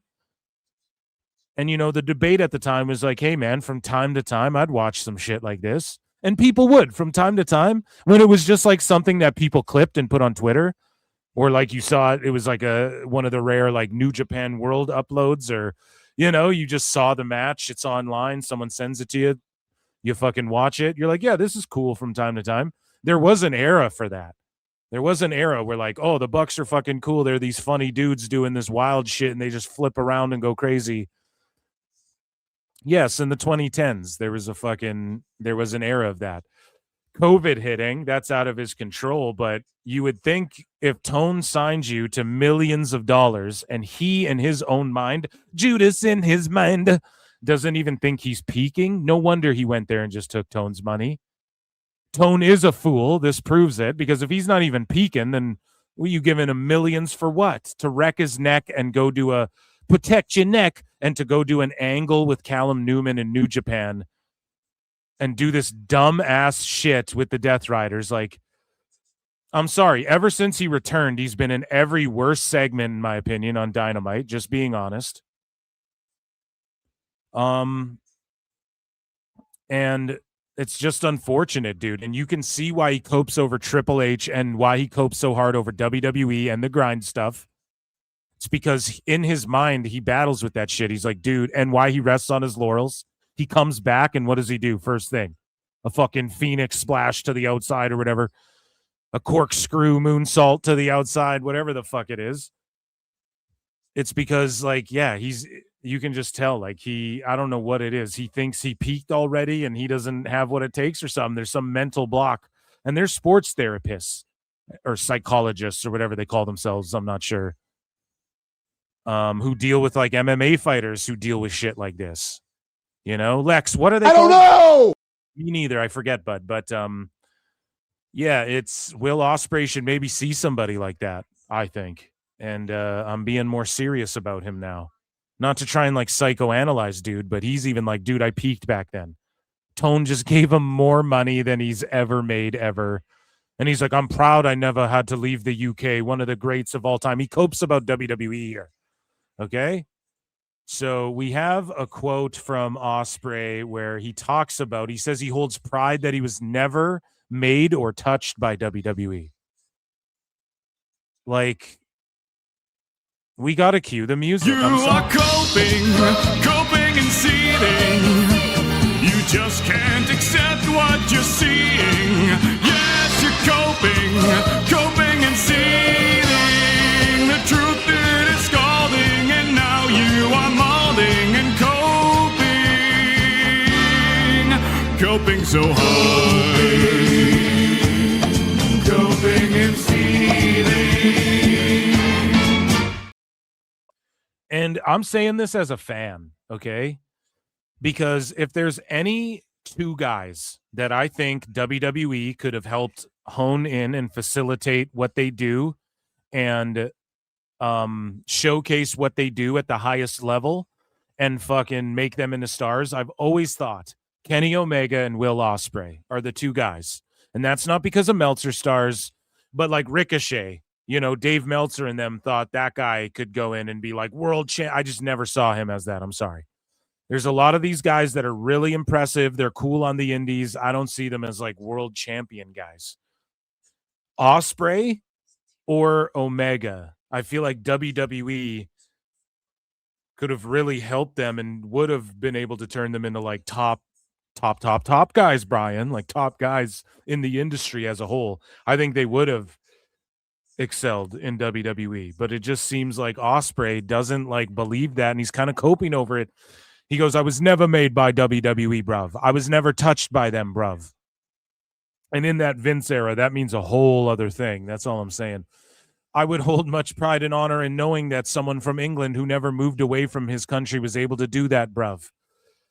It's so crazy because people talk about the UK like back in the day as like they were so like WWE blew up so big and wrestling so beloved there.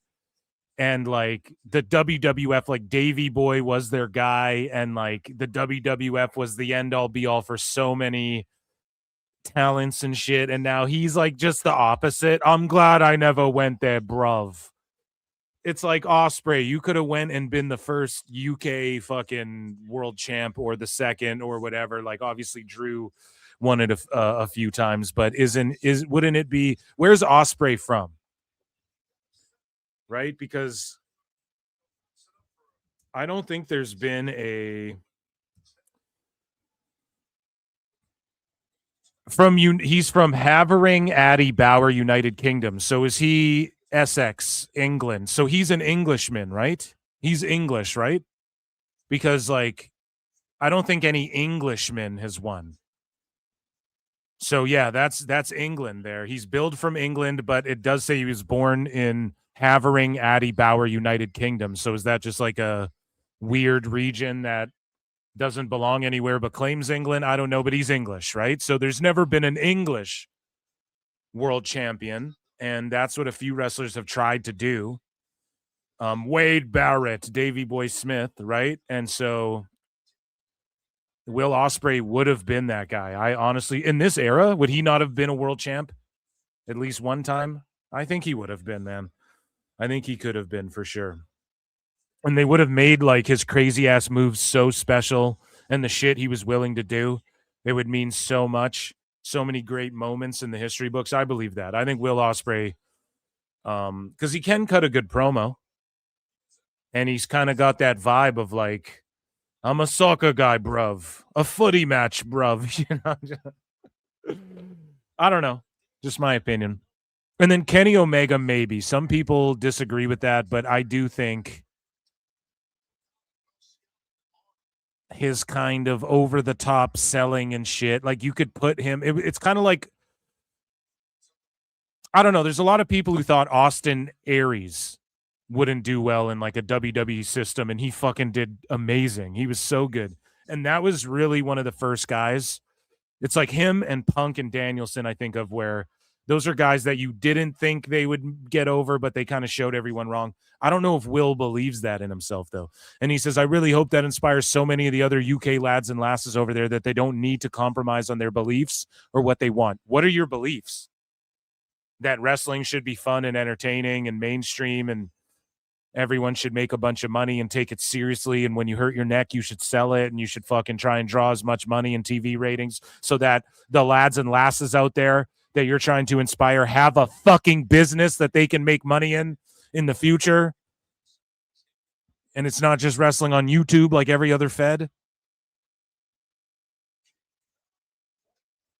Bruv. Fuck. So again, Ospreay's just kind of coping. And speaking of cope, dude, Eddie Kingston was talking about the Fed as well. He was talking about your boy Phil Brooks, not S. Marks, but Eddie Kingston reflects on his program with CM Punk and AEW in 2021. Now listen to this creepy weirdo shit. Okay? Kingston goes, and why does Squared Circle Expo, like, why, who cares? Why is he getting entered? He's not even wrestling.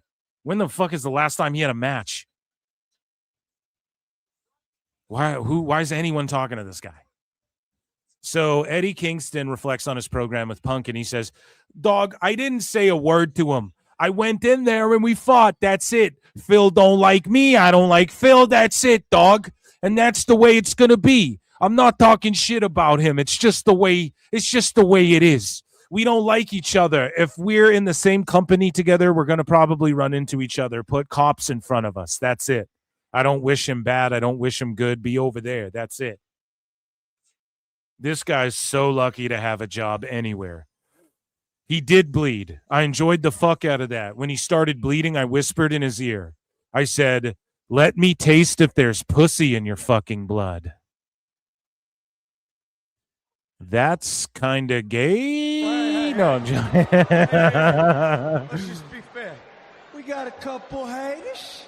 It's actually kind of hetero because he was searching for pussy in there, okay? Or maybe if you're right. That shows you how much I don't like him, or maybe how much you love him, dude. Could be how much you love him actually secretly. It's like pheromones and shit you're picking up on that you secretly love that dude. You know? So Val Venus, speaking of dicks and pussies, Val Venus, the former porn star wrestler, hello ladies, with the towel wrapped around his junk and the choppy of the PP and all that good shit. He went off on MJF a little bit, and people were just going off on him as well. And MJF hit him with the classic Cody Rhodes tweet to Disco Inferno. And it got 1 million views. Holy shit. So Val Venus says, don't get me started on MJF, ladies. And then people just came after him. And then some people are like, dude, you're underrated and shit. And I'll be honest, like whatever Val Venus, like here's the problem with Val Venus.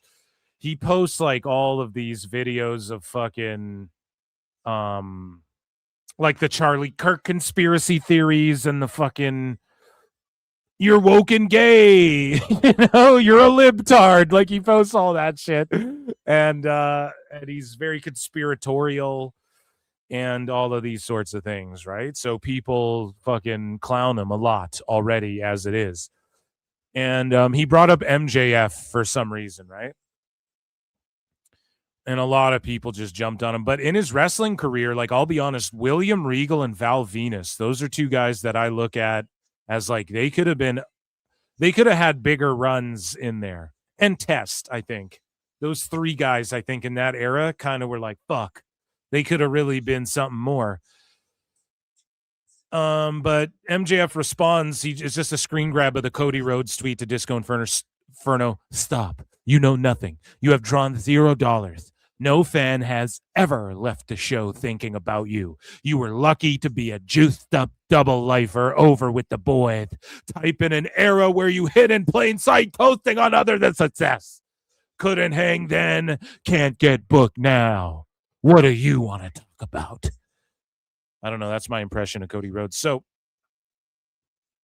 he just kind of owned Val Venus there. 1 million impressions, 23K likes.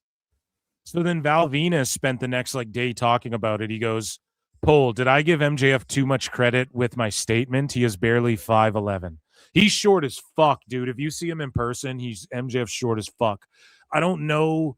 Like, I'm 6'4", so is 5'11" like that? If I saw a 5'11" dude, I'd be like, you're short as fuck, dude. No. But yeah, with wrestling boots on, he's like maybe 5'10". You know what I'm saying? Probably maybe not even that. But it's the land of the shorties now in pro wrestling. You know what I'm saying? Look at Darby Allin. No, that might be hurting their show. Let's be honest. So we move along here. And Val Venus says, topping out at barely 5'11". His Hebrew genetics ribbed him for life. Oh, shit, dude.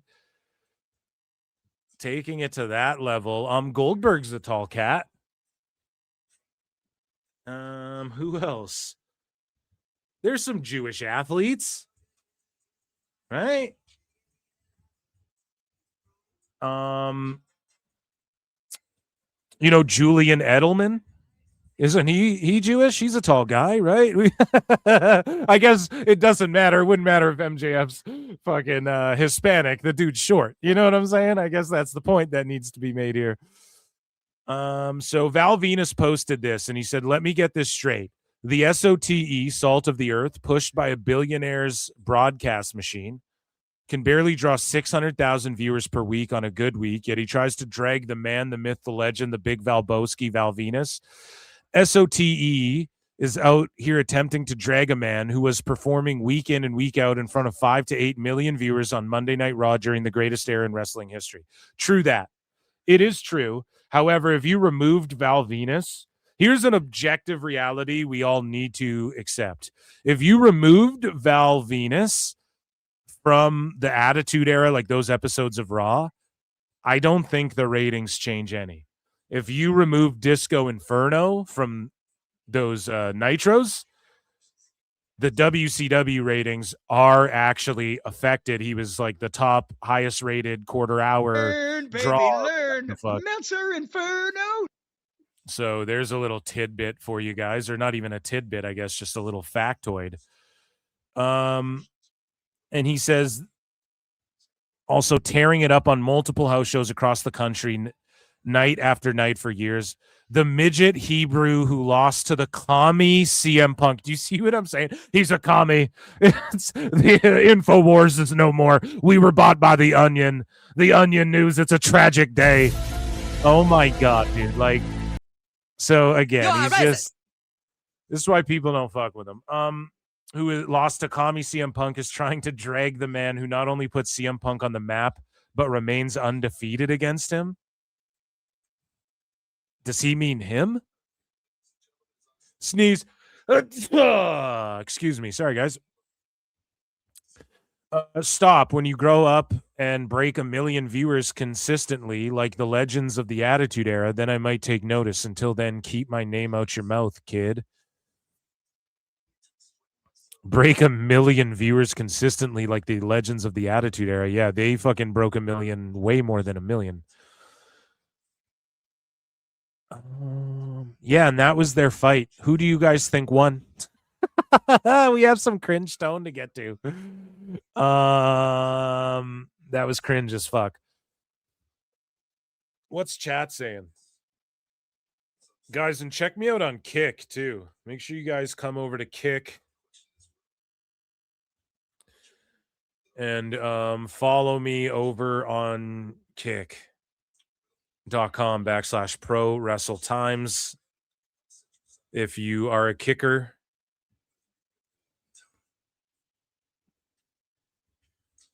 And so Joe's cutting a promo.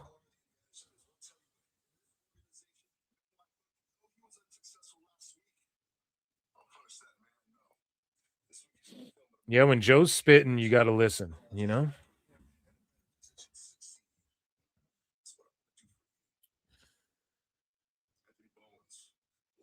Yeah, Val was just looking for a response, clearly. Clearly, he just fucking want people to see whatever he's saying, you know?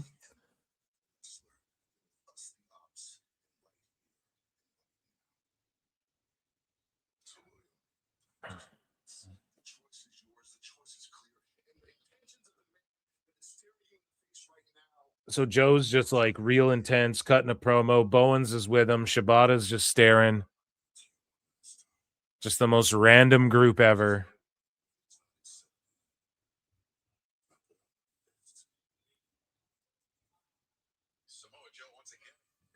Okay, yeah. Check me out at kick.com/pro wrestle times if you guys are kickers, okay? And yeah, just consider supporting over there too. YouTube's doing some crazy ass shit to creators lately as they roll out BrandTube. So if anything goes awry, you guys know where to find me. I'm all over the place. Patreon as well. Go support there. I hate how Harley just gets stuck with Mina, but then I like them together for obvious reasons. And I love Mina. And Harley's cool too, obviously, but I just hate how they kind of are like the B players in everyone's stories kind of just clumped together. It's like, I don't know. It is what it is. So let's get into some more shit. We have some the best guys Tony Khan. We have 2 cringe tone videos. I cannot wait. The best guys, Tony Khan. So, ladies and gentlemen, Steamboat Tone rode on his ship on the super yacht Kismet, and he pulled right up to shore, right up to the rough, hopped out of his boat, and played. How many holes do you guys think Tone played of golf here? Here is Tone. He's on the course. Let's see what he's got going on. Bounce down. Coming to you Wednesday night for a huge... It's a party. It's great. No, I can't wear a mic. I know I'm a billionaire. I'll yell. No, just yell. Yeah, I know it's windy. Just put some music in the background. Nobody will notice. Oh, my God. A 3-hour super show. Dynamite starts at its normal time Wednesday night. Yeah, I can barely hear you in here. The music's so loud. It's like a party. Do you think he was actually playing? Chat. Poll in the chat. Okay, was Tone actually playing golf? Was Tone actually playing golf? Yes or no? 1 in the chat once I create the poll. Okay, 1's in the chat wherever you are watching this show, whether you're on Kick, X, or YouTube. 1 in the chat. Was Tone actually playing golf? 1 is yes, 2 is no. Commence. Just gets a world title shot because he's running with the TNT belt and he's just going to lose it.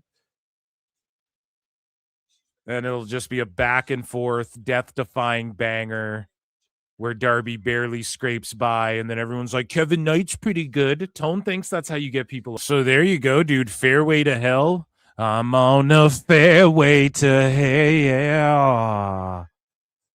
And we have some more Tone cringe. I mean, I just love that. He's so cute. He's like, drive me away. He gets on the golf cart. They just drive away.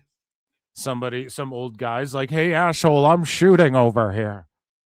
Can you get out of the way? I'm trying to putt. Sorry, just let me cut this wrestling ad.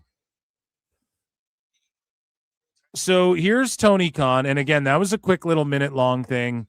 Here's just cutie Tone again. He's in the small gymnasium. You guys go to a school where there's like a small gymnasium and a big gymnasium. You guys ever been to one of those schools, right? Growing up in elementary and shit.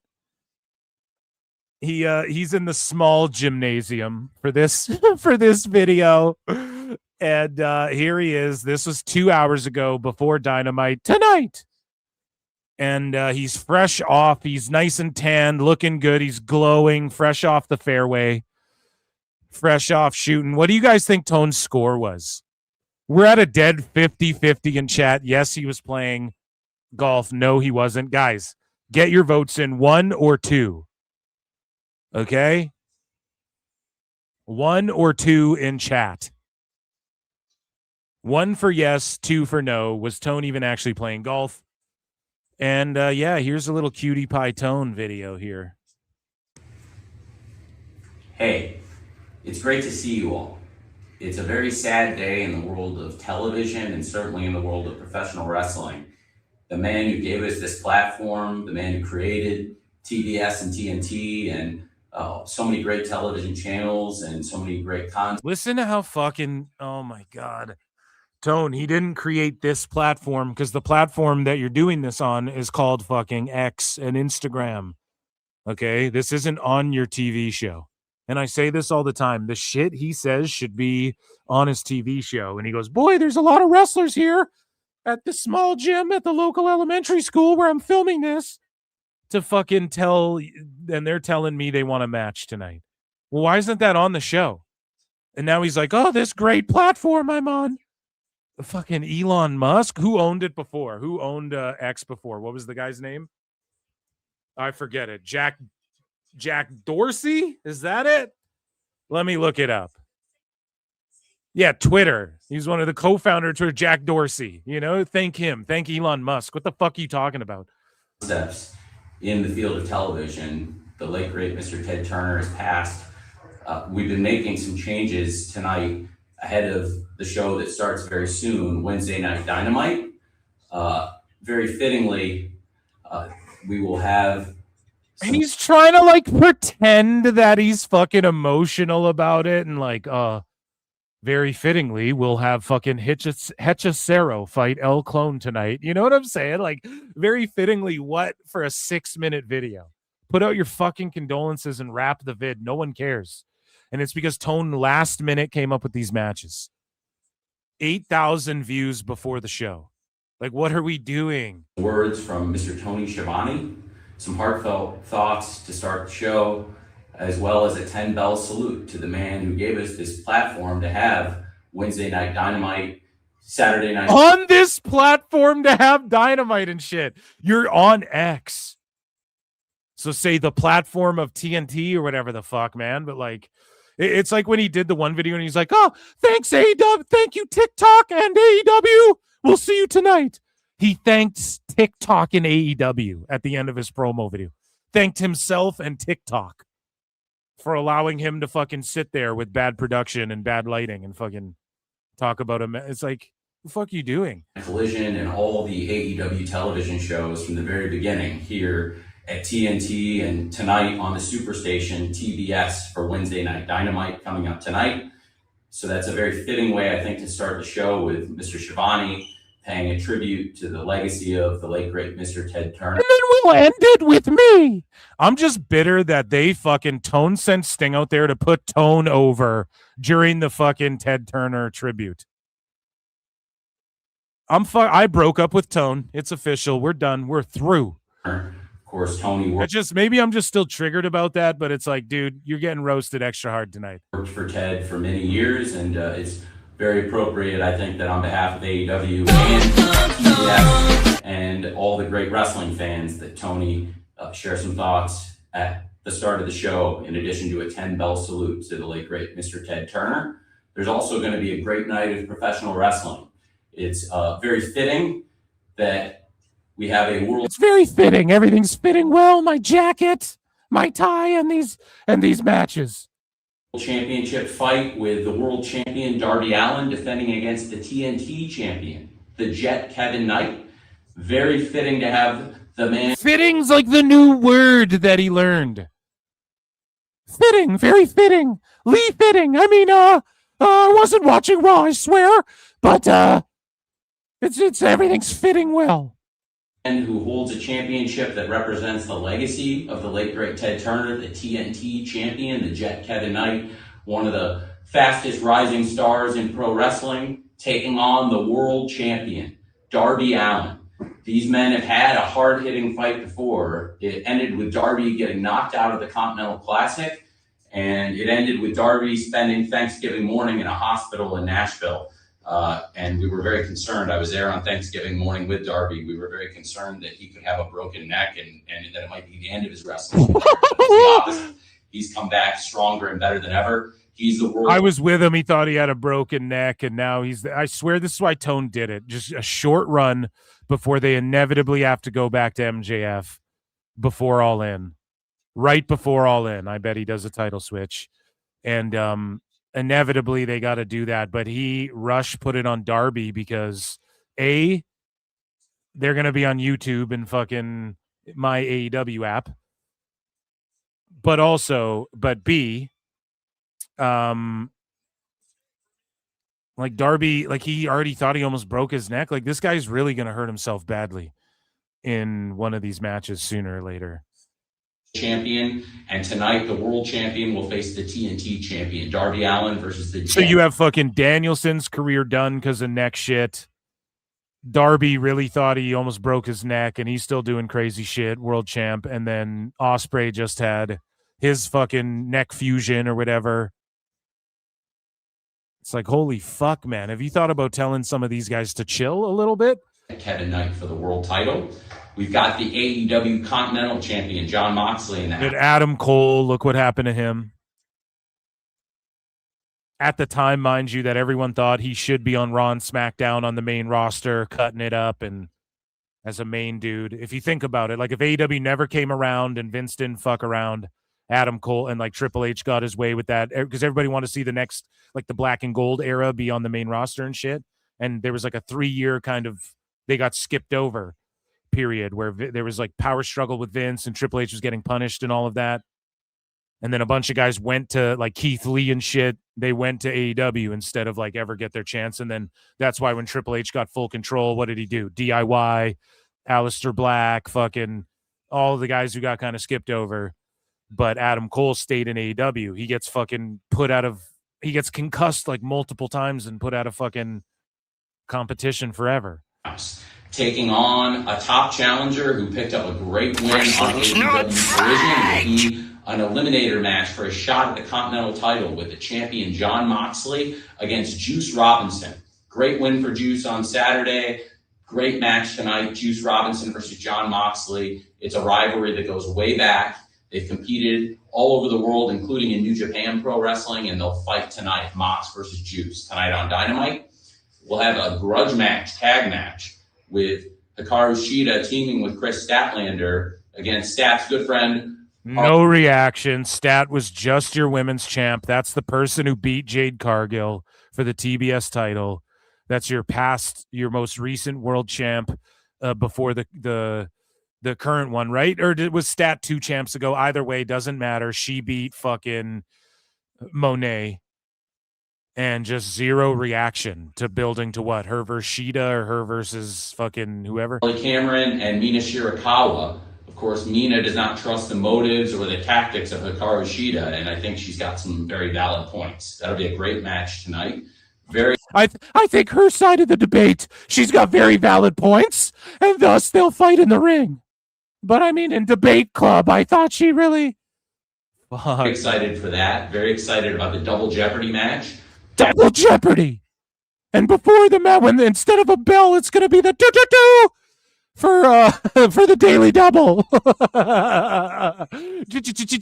We're going to play that just because. I don't think Jeopardy was on TNT, but it's Double Jeopardy. Max Harwood versus Orange Cassidy. 1/3 of the World Trios champions versus 1/2 of the World Tag Team champions. A lot at stake there with future title matches and a lot of pride on the line on Dynamite tonight.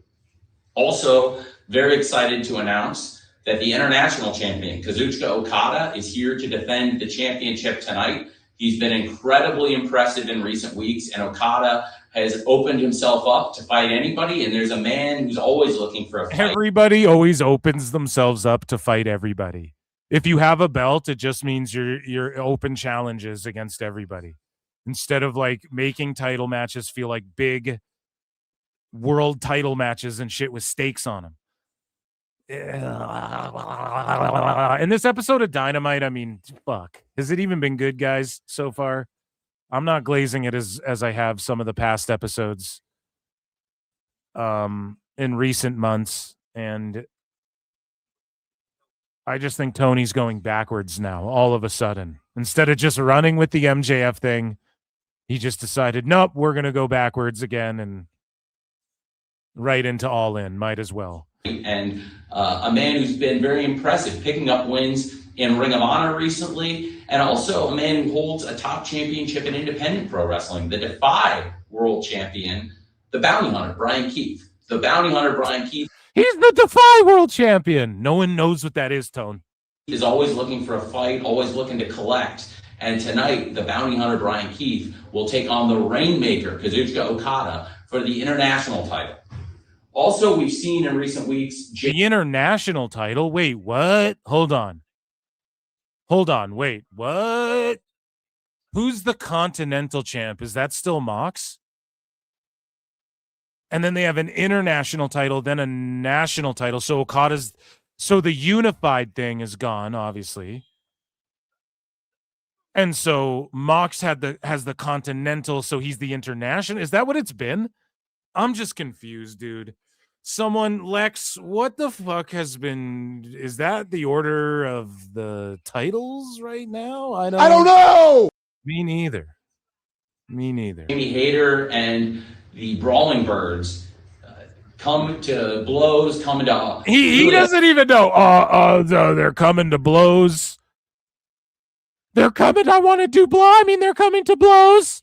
A big conflict. We're going to go do blow. I mean, they're going to come to blows because they don't like each other.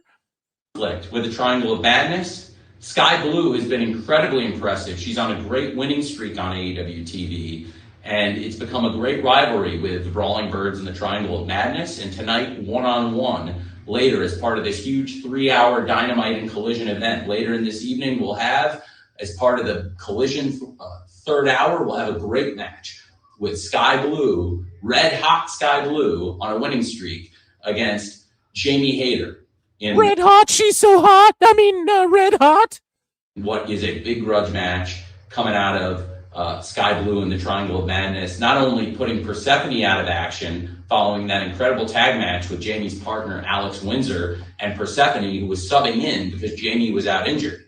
Now Persephone's out, Jamie's back, and Jamie's going in one-on-one versus Sky Blue tonight. The incredible Roosh is here. Roosh will be in the house. The incredible Roosh tonight. He'll be in action later in the evening. Also, Roosh does rule, but it's just funny how Tone just gives him this nickname also. The incredible. It's not just Roosh, the incredible Roosh. So have some very exciting news with the Death Riders and Dogs teaming up, and the Death Riders and the Dogs combinations having looked very impressive recently. And the Death Riders and Dogs coming in unbeaten as a group in these 10-man tags. The 10-man tag we had this past Saturday was so much. Bro, he thinks people are keeping track of 10-man fucking tags. You have a trios title. Just have a fucking trios match and set the divisions up. Oh, you know, and there these 5 dudes, when these teams team up, when these 2 factions of 10 guys team up into one team of 5 guys, like retarded Voltron, I fucking they're undefeated in 10-man tag matches. What? Fun. We're gonna have another great 10-man tag later tonight. Another one? Oh, what should we get, Tone? 10-man tag titles? Is that what's next? Holy. Not only will the Bang Bang Gang lock up with the Death Riders when Mox takes on Juice Robinson one-on-one with no outside interference, but later tonight we'll have a great 10-man tag with the Young Bucks teaming with the Bang Bang Gang, Ace Austin, and the return of the Guns. And Ace Austin and the Guns will team up with the Young Bucks to face. So Bang Bang Gang are good guys, right? Because they felt so tweenerish to me. So they're good guys now officially. And now the Bucks are teaming up with Bullet Club Gold essentially, and we're not getting any fucking Face the Death Riders and the Dogs. We'll have Finley and Clark Connors teaming up with Claudio Yuta Garcia. Another great 10-man match with the Death Riders and the Dogs teaming up against the Bang Bang Gang and the Young Bucks. And these matches have been fantastic, and this could be the most exciting one yet. And he's just like the Dogs. You haven't done shit to establish them yet. Like, people don't even really know who those guys are. They see them and they're like, do you even go here? You don't even go to this place, right? Like, people don't know who the fuck these guys are. And you're sitting here, the Dogs, they're in a fucking, what are you babbling about? What are you waffling about, Unk? And I'm very excited to have the Guns back in AEW, wrestling their first match as a team in a very long time tonight, with the Bang Bang Gang joining the Bucks versus the Death Riders and the Dogs later tonight. There's so much great action. We've got a big high-flying fight later to look forward. Sounds like the Bucks, the Dogs. It sounds like a fucking minor baseball league teams. Number 2, that's going to be very exciting. And then it just cuts him off. Exactly, no pop. Tell me. Yeah. Oh my god. And the fucking intern listening, yeah, this is bullshit. Just cuts it off. Oh shit, we lost internet connection. What happened? Oh my god, he just gets cut off. That's fucking hilarious. Oh my god. He may be the best guy, but he doesn't have the best internet connection, I guess, guys. And that was the best guys, Tony Khan. And that was AEW news.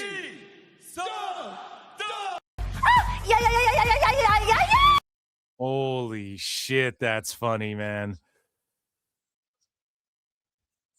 Good stuff. Round of applause for that. That was super fucking funny. And every now and again, dude, you get just a little nugget. Tone pissed me off just the right amount for that.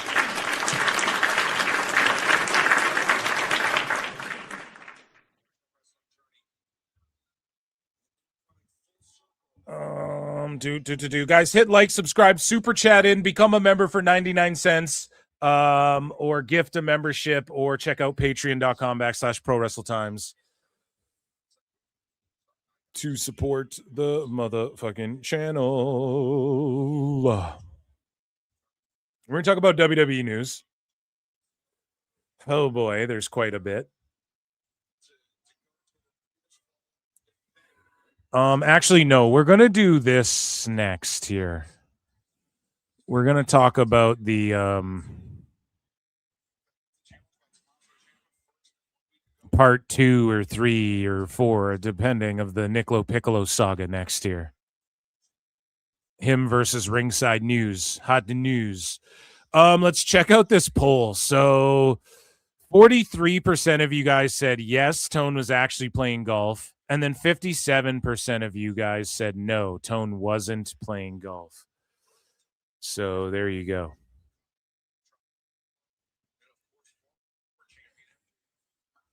Yeah, and then you got to end this show with Darby. It's going to go over into, they're going to like end it and be like, welcome to Collision, guys, blah, blah, blah.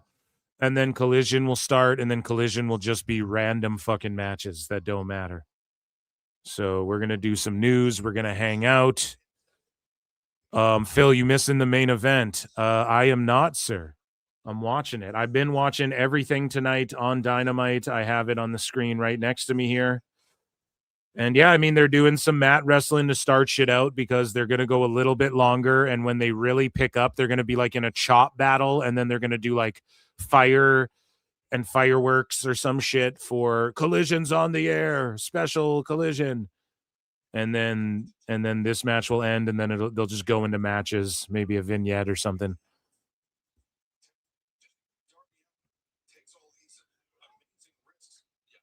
If Darby never had Sting, no one would care, period. Sad but true. Roosh on Collision rules. Yeah, I really hate the coffin drop. Yeah, everyone's just hating on Darby. People only care about Darby if he's getting something brutal done to him. Oh, exactly. If he didn't do those crazy spots, no one would give a fuck. When even Matt Hardy criticizes Tony Khan, you know he's lost the plot. Hi, Phil, can you give me permission to beat up Tony Khan? No, I denounce anyone who beats up Tone. He's a lovely little bird. You just leave him alone. The man couldn't fight a cold, I bet. So don't, he's a privileged billionaire boy. Just leave him be. I don't wish that on nobody. Okay, so chat just fucking angry. I'm sorry, but Tone just pissed me off with because he told Sting to go out there and make that shit about him. And that's just such a bad look. It's such bad optics, man. The No Kings protest should include Tony Khan. I will not go out there and shill for you. Where's the Sting who Titus Sinclair threatened in Ready to Rumble, and he came off the rafters and said, fuck the authority, man. And he helped Jimmy the King, and right? And the Law, Gordy Boggs, the Law, or whatever the fuck his name is. Sugar Sean Duncan, right? Help them win the fucking world title and beat Diamond Dallas Page. Where's that Sting?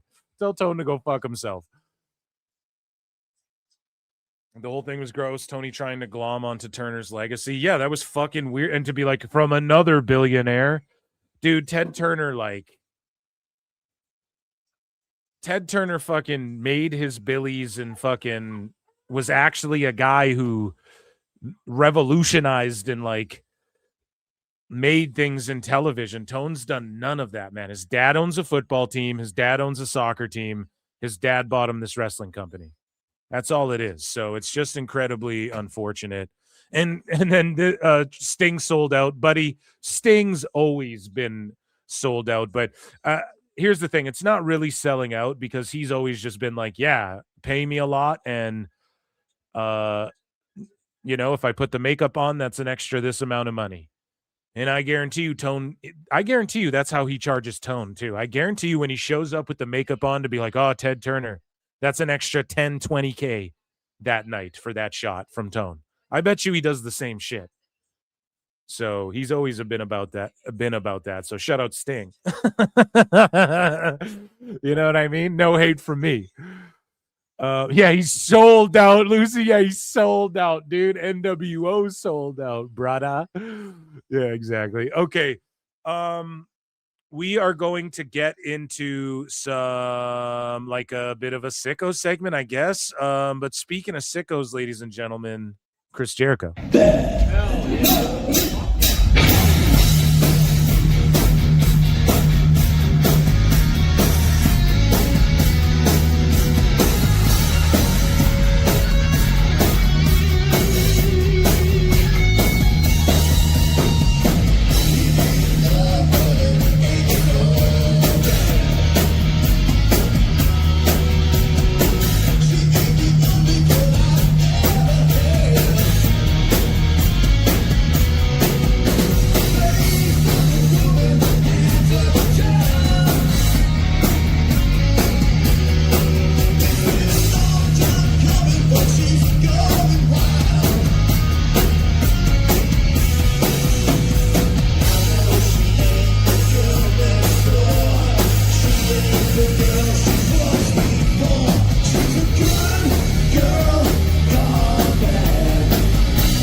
Ladies and gentlemen, it is time. I don't know where else to put this, right? It's really just it's like a Hollywood agent versus a dirt sheet guy, but this is the Sicko segment. So, Nick LoPiccolo, and guys, if you have not seen Member Monday, I implore you to become a member for 99 cents Canadian, okay? And check out Member Monday. We EFAP'd pretty much the whole Body Slam interview he gave. And I thought I bookmarked the clip. So there was a clip going around of Nick LoPiccolo where it was like, I don't know. Everybody's like, oh, he's like coked up and shit and he's going crazy. And some of it we laughed at, some of it he was just spitting. Pretty much it was just him. It was just Nick LoPiccolo and that guy, I forget his name, on the Body Slam show, the smoking sessions or whatever. And I don't know. They were just kind of like putting themselves over is what it felt like. There was nothing really new revealed. It was just Nick being like, look, I said what I said, and when it comes true, you guys are going to have to deal with it. Fair enough. But that 1 30-second clip was very erratic. Okay. But again, sickos had to find like a 30-second clip and be like, look at this dude spurging out, essentially, which is like, if you listen to the whole thing, Nick speaks very coherently. It was just in that moment, he was like, and fucking fuck this and that, he's kind of going off. So they found a clip that made him, I guess, not look so good in the best light. But again, in fairness, when you watch the whole thing, I thought I bookmarked it, but I guess not. Maybe it was deleted because I see some of these are deleted and shit. But all of a sudden, part 2 or part 3, Nick LoPiccolo crashes out on fucking Ringside News as well. No, they start like crashing out on him. And here's the thing. Steve Carrier of Ringside News crashes out a bunch. He's crashed out on Sheets. I have examples of that too in here. Like people he gets drunk and crashes out on people and shit. So Nick LoPiccolo, basically what he's been saying was AEW is fucking like turned down by WBD in August, or he was told like on the low, like officially, they never told him anything publicly or anything like that, or an official capacity, but like someone gave Tone a heads up and he already knows, and he's banking on YouTube, and that's why he's acting so weird and doubling down and doing all this fucking, like he's lying to the boys, he's lying to everybody type shit, right? And that seems kind of like why Sting put over Tone too in that Ted Turner thing. It was almost like, Tony Khan is a billionaire too, WBD and Paramount, and he'll keep wrestling going into the future. Like it felt weird like that, dude. Feels like it's overcompensating for something, right? Just like the ratings and all of this stuff. And Dave with all of his excuses. Like, I feel like they're really sweating. And then, like, hey, ROH is in this, it's in a factory now, and we're doing a fucking, we're doing a thing where we're revamping it, and it's like a studio wrestling show, but that's in response to TNA, and then we just don't really care. It's just matches, and really nothing's going on in ROH that's interesting, and Tone's booking that too, and it was just reactionary to TNA. And that's what Tone does. He gets these bursts of like trying to salvage shit or trying whatever. So Nick LoPiccolo is just like I said what I said. He also kind of took a jab at NXT. He was like, yeah, dude, like we're, Blake Monroe's in this fucking warehouse with college athletes and she should be on the main roster type shit. So again, it's not like he's just sitting here only burying AEW and stuff. He had some real words for WWE, but I just don't know if that was the best showing. I think he should have went on like a more serious show. Like not this one either, right? I would just play retarded Dave Meltzer sounds and fucking, you know what I mean? I'm talking like a serious one, like a 83 weeks or whatever, maybe would have been the best pod as his first appearance or whatever. But immediately after that, well, during all of that, okay? And I say all this to set it up and go. If you want to just hear the beginning of the saga, it's on my last member show, okay?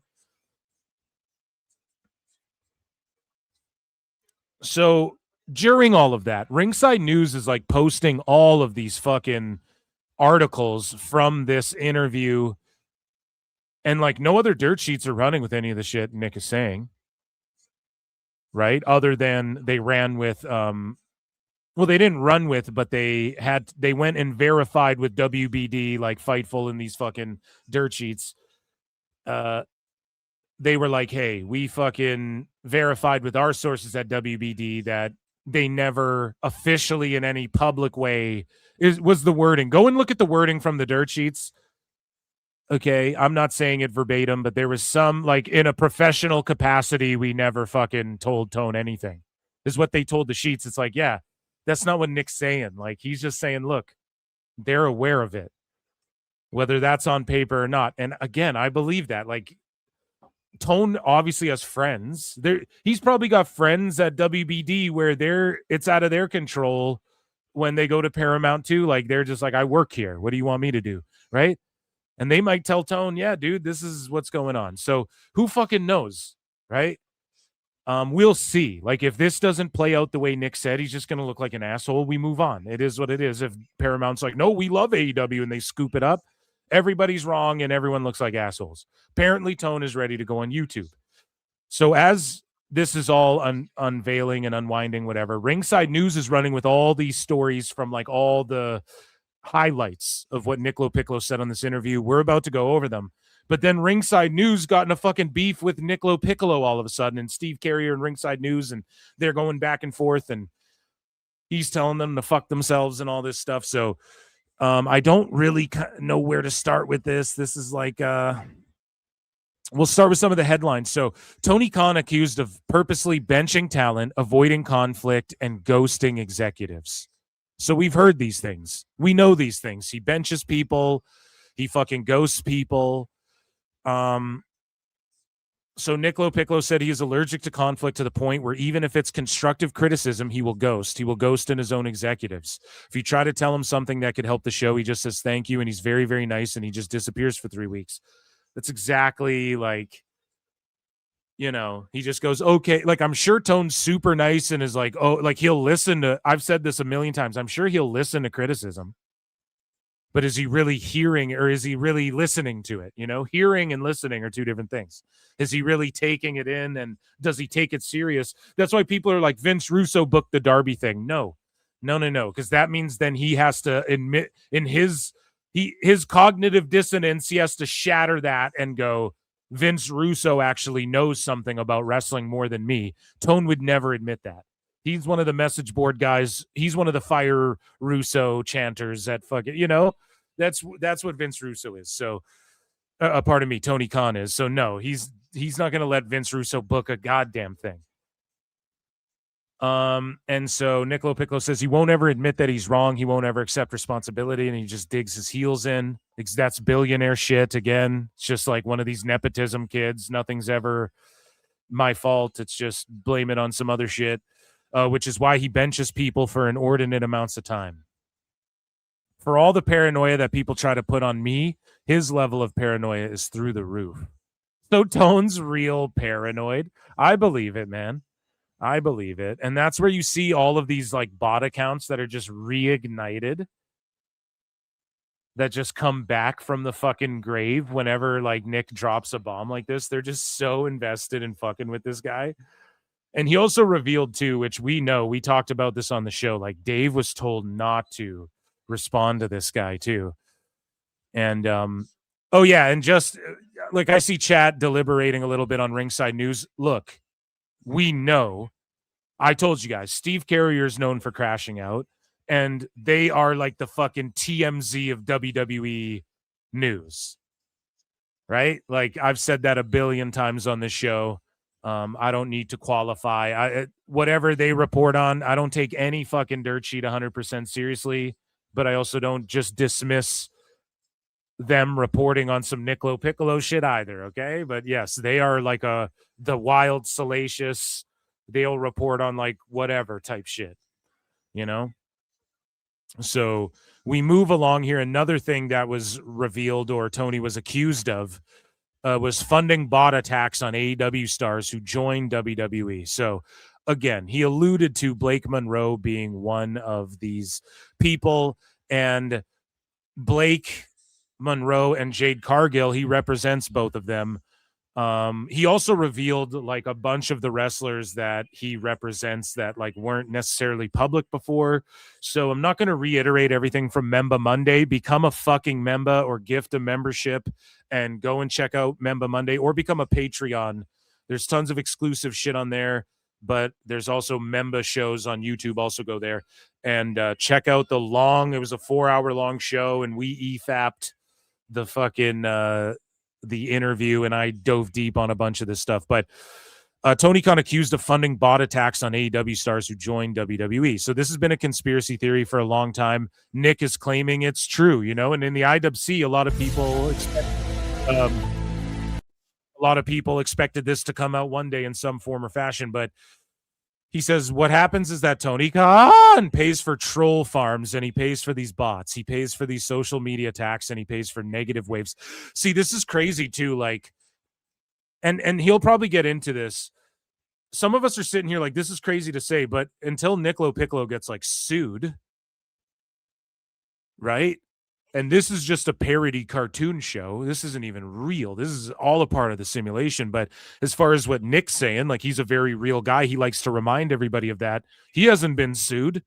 And until he is for saying shit like this, I mean, what the fuck? This is some out there shit to say, but like, how has all we've seen are like body ass people attacking and we haven't seen anybody say, tell this guy to shut up or he's getting sued or anything. So, he just like doubled down on this notion and he just said he pays for these social media attacks and he pays for negative waves of Twitter attention to be focus.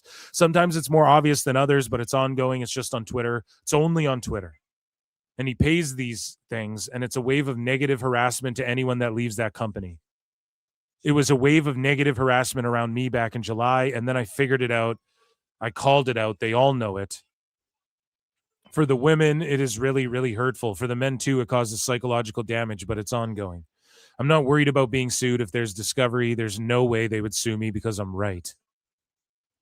Fuck. So he's just like doubling, tripling down on the shit, you know? Like,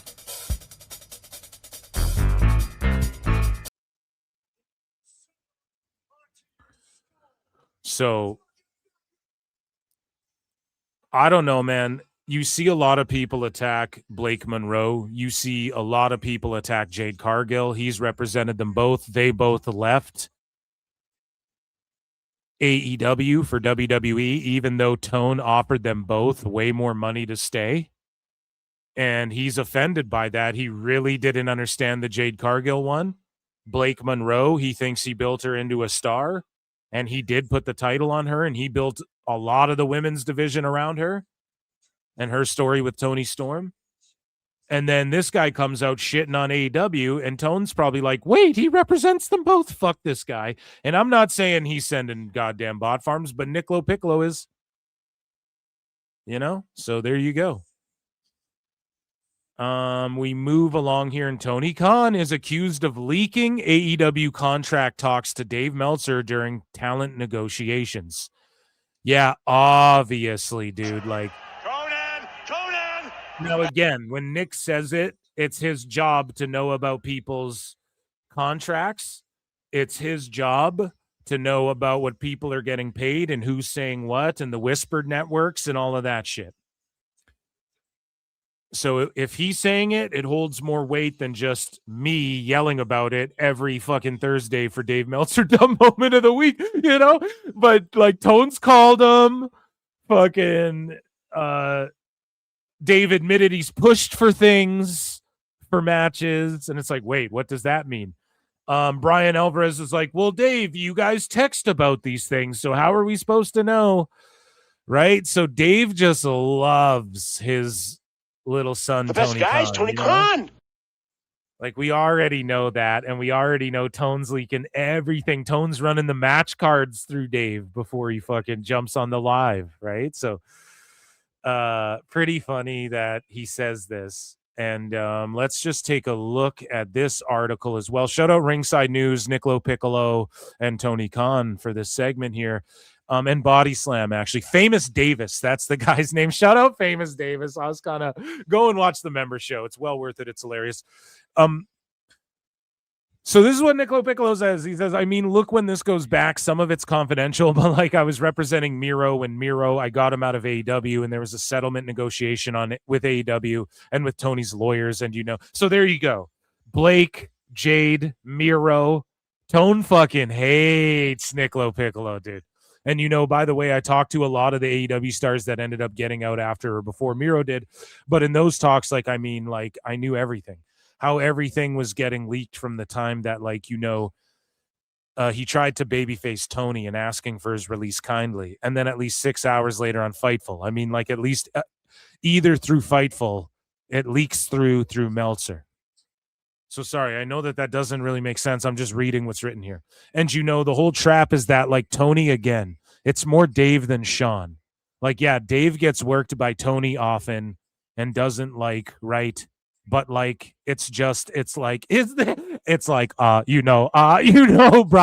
this is Dave. Dave was wearing a fucking Nick LoPiccolo mask, and he's just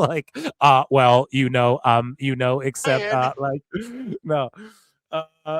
It's North Korea. It's state news. So again, we know that. As soon as Tegan Nox walks out of fucking AEW, all of a sudden Fightful reports, hey, 13 girls came to us and said they're bitches and that Hyan and Maya World rule, right? They just have a fucking story on deck. All of the women fucking hate them. And it's where do they get that news? Right away, immediately. And with the Rusev thing, again, it just gets leaked. It gets leaked. So WWE has people stooging false shit a lot of the time. And on AEW side, they just have people stooging shit. And it's really that simple. So we know Tone calls Dave on the air. You don't have to be, if you're just paying attention, you understand what this shit is. So again, Nick LoPiccolo saying this stuff holds more weight, unless you are no, he put on his name tag 5'3" cokehead or whatever to make fun of the notion. Everyone's this guy's blasted and on drugs and shit. If you think that's the case, just watch that interview in full. Because it's clear in that 30-second clip, it's this guy's fucking this guy's zooted right now, man. This guy's messy. But that's just one 30-second clip. If you watch the whole thing, he is all over the place. I don't know what he's doing. He's moving around a bunch, but it's he obviously speaks coherently and stuff. So I don't know. With this quote as well that they got from him, I think he's just trying to be careful with his words.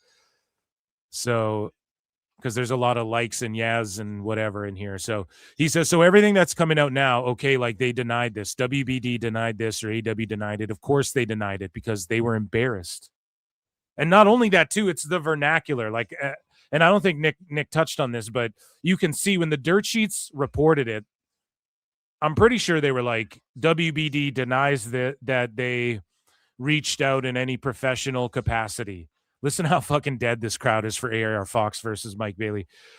But they're we never told them this in any professional capacity. So again, that is true.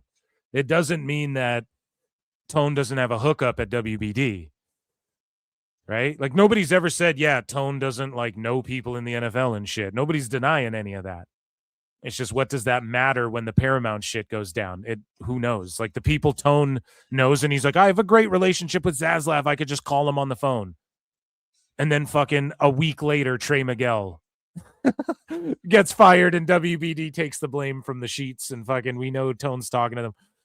It's just embarrassing. And Nick's right here. They are embarrassed if it's true. If none of this turns out to be true, then again, Nick just said a bunch of shit that didn't come true, and that's on him. And I mean, what happens? Oh no, they're on Paramount. I would say that's a good thing. A lot of people, it just doesn't seem realistic. Even you don't have to be a Hollywood agent to understand that this doesn't seem realistic. You know what I'm saying? It just seems like Tone is setting shit up here. So Again, AEW administration coordinator Will Washington allegedly blocked by talent over weird claims. So I think this was also from the Nick LoPiccolo appearance on Body Slam.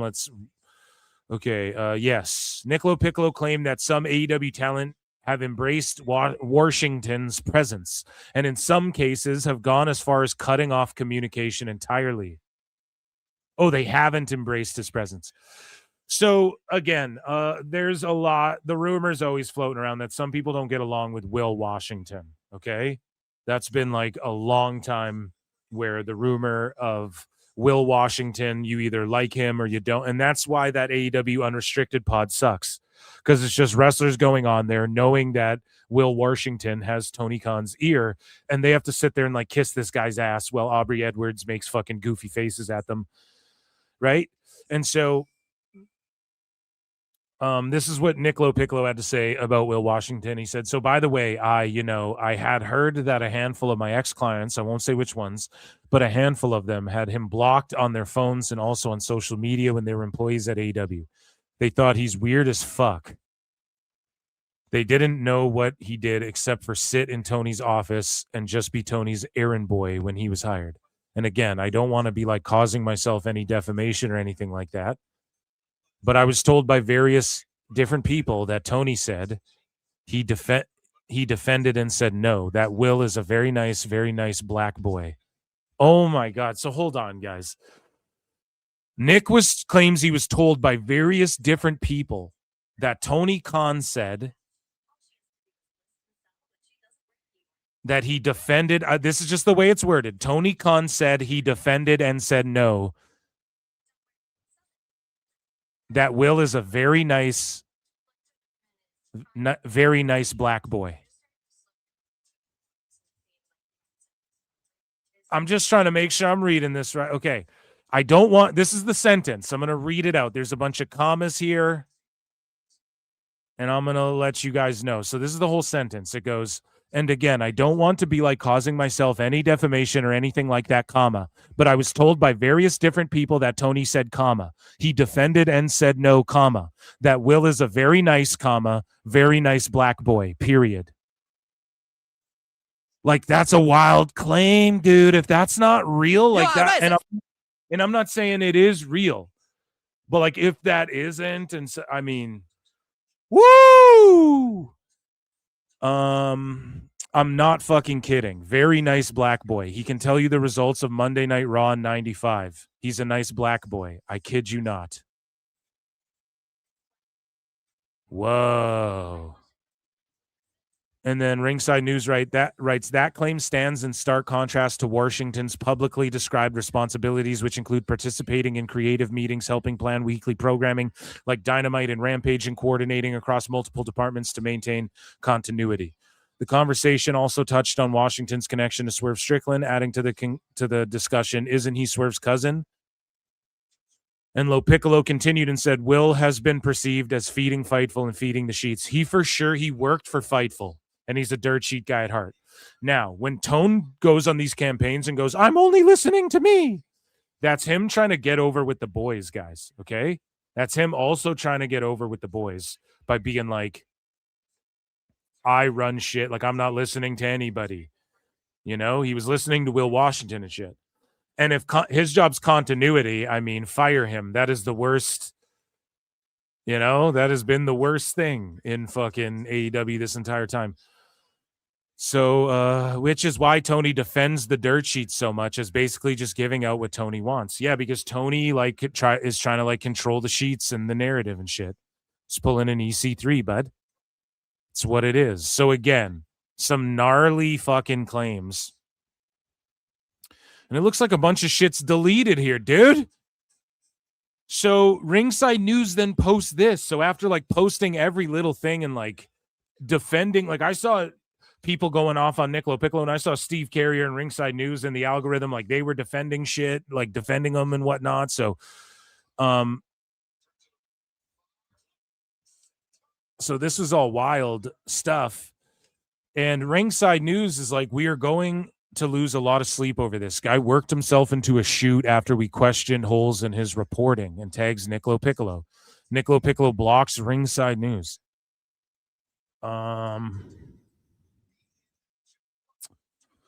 So yeah, I don't know if there's any serious replies there, but then Steve Carrier, and Steve Carrier's known for going on like drunken crash outs too, you know? I think I have a bunch of stuff bookmarked, I think, in the sicko segment of Steve Carrier like crashing out recently about the fucking dirt sheets and these guys steal stories and we post this and fuck you, and he's going after these not even going after, he's just having back and forths with like these different dirt sheets and all of this shit, and he's always on one seemingly, right? And Nick LoPiccolo's been getting into it with other dirt sheets as well. Some of these guys, like that good mic work guy, that guy who I say tweets like fucking boomer AI. All of his tweets are like boomer AI insults and shit. But Steve Carrier goes, this week, Nick LoPiccolo admitted to giving Fightful information. This is what started the fight. He admitted to giving Fightful information. I can't wrap my head around that one. Sean can't write for shit. They don't brag. Or pardon me, they don't reach our reach. They take kickbacks. Sean bragged about it. So, and then Nick LoPiccolo DMs him, what the fuck is this? I don't talk to them and don't post shit like this. Thanks. And then Ringside News goes, you literally admitted on audio that you used to do it, and honestly, it checks out. But now you're mad at some of your biggest supporters and cut us off short. Most adults over 5'9". Now they're doing the short jokes. Oh, shit. Oh, he just called him Royce to 5'9", dude. Would at least have a conversation with people who back them publicly, but clearly relationships don't mean much to you. Damn, that's wild, man. And I missed the part. Like, I did skim through. We EFAP'd the 2-hour-long fucking Body Slam interview, but sometimes, like, there was a lot of just kind of him and the famous Davis guy. They were just kind of like putting themselves over. You know, I just fucking kind of fast forwarded through some of that. So I didn't hear him admitting to stooging to Fightful. I didn't hear Nick say that. And then in the things we just read that Ringside News posted from the which are some of the highlights there of the interview, I didn't see that either or interpret anything that way. Now, if I'm missing something or someone's got a clip they can tag me in at Pro Wrestle Times on X or something, I don't fucking know. I didn't hear or see that part, but that's sort of what set this whole thing off, right? And let's see if there's any replies.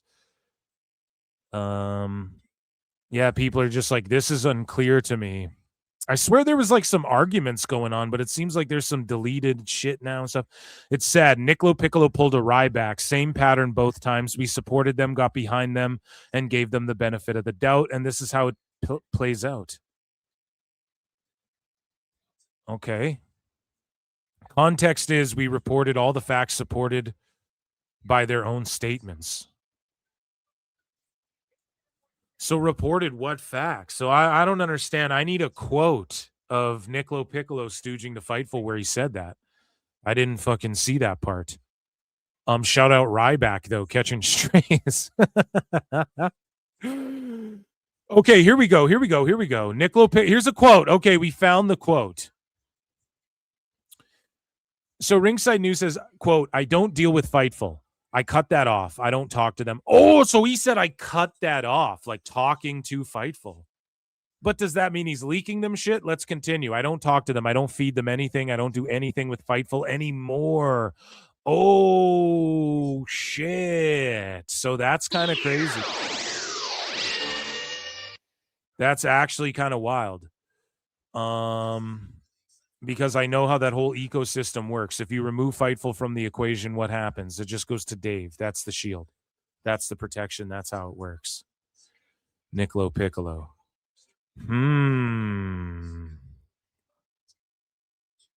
I don't do anything with Fightful anymore because I know how that whole ecosystem works. I don't feed them anything. I don't do anything with them anymore. I cut that off. That's pretty damning evidence, no? You know? Yeah, maybe. I mean, again, if he's a Hollywood agent, then maybe he's going to tell some of the sheets like nice shit about Blake Monroe to write about. you know, maybe use the dirt sheets, because wrestlers do this already, and Dave participates in this, and Tone is accused of doing this thing by Nick LoPiccolo that apparently that I'm saying it's possible that he could be doing too. You play the dirt sheets to leak some shit out about this person's interested in this, and then maybe a bit of a bidding war starts up. And we know the sheets already do this stuff anyways. But if Ringside News, so here's the thing. So Ringside News kind of seems butthurt that Nick's like cheating on them. You know what I mean? Like they're like, we thought we were the only ones that you leaked shit to, kind of thing. Like emotional damage. It's like, so are you upset that he was telling you shit and then he's also telling Fightful shit? Right? And yeah, I'm typically fuck the sheets overall, so I'll say this though, even just from doing what I do, like people love to run and tell people stuff. Okay, so just so you guys know, okay, people just love to fucking run and tell everyone everything in the allegedly. So Ringside News has a beef for this reason. Can I get behind that? I don't know. If Nick was just like fuck you and blocked you because they're like choosing to get upset at this, then I don't blame him at all either. Yeah, I don't see a problem with it so far. But then Steve Carrier keeps going. He goes, this week Nick LoPiccolo admitted to giving Fightful information. Okay, but aren't you guys like, we reported your shit and we fucking gave you the benefit of the doubt on shit, and they always report on Nick LoPiccolo, and it's like, was he not feeding you shit? Now we need a quote. We manifested the last quote. Now we need a quote. Was Nick, someone needs to ask Steve Carrier this. Was he feeding you guys shit though? And you're just bum hurt that he also admitted that he fed someone else shit. Yeah. So he says, I've only buried 2 stories in my life. One was to protect an AEW star's marriage. The other, she asked me nicely. Ooh, what a flex. That's so cringe, man. I'm sorry. Like, fuck. This week, okay, Sean can't write for shit. So he's hating on Sap. I don't know. Sean's writing is not even like the thing to hate on when it comes to Sap, you know? I mean, his reporting's okay. His fucking his writing is what it's not Dave Meltzer or the run on shit I was reading on Ringside News just now. So just being honest, okay? Meanwhile, so let's start from the top here.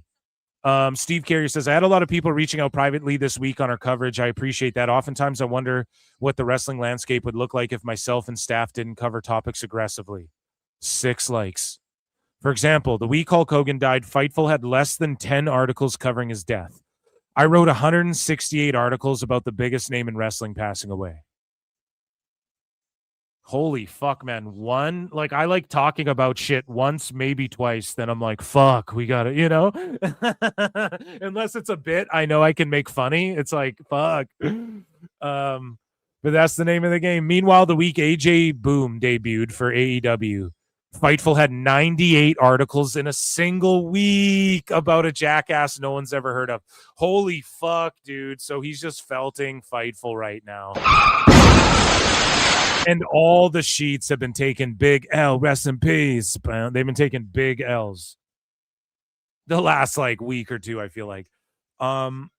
This week, Nick LoPiccolo. Okay, so that all led to him just being like, and fuck Nick LoPiccolo too. Or he was saying fuck Fightful, but then it went into like he was giving Fightful information and shit. How dare you? So pretty funny, man. These fucking sicko sheets just eating each other up. So Steve Carrier says, you knew exactly what I was talking about. You admitted to giving information to an outlet that pushes one-sided narratives nonstop while acting like everyone else is the problem. Yeah, I mean, yeah, for sure. The Fightful staff do that, for sure.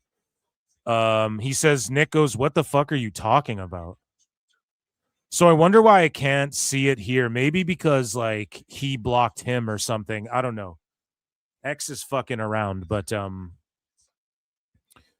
for some reason it looked like it was deleted, but it's not. So he just goes, what the fuck are you talking about?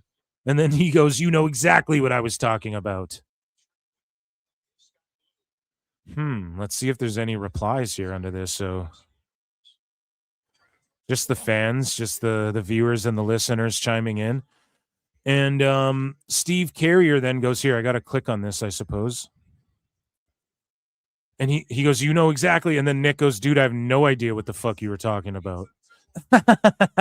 Just follows up. And then Steve goes, you need me to play the audio back and pull up those Fightful articles that match that energy? Nearly word for word. Okay, hold on, dude. He says, dude, I have no idea what you're talking about. And then this guy's response is, you need me to play the audio back?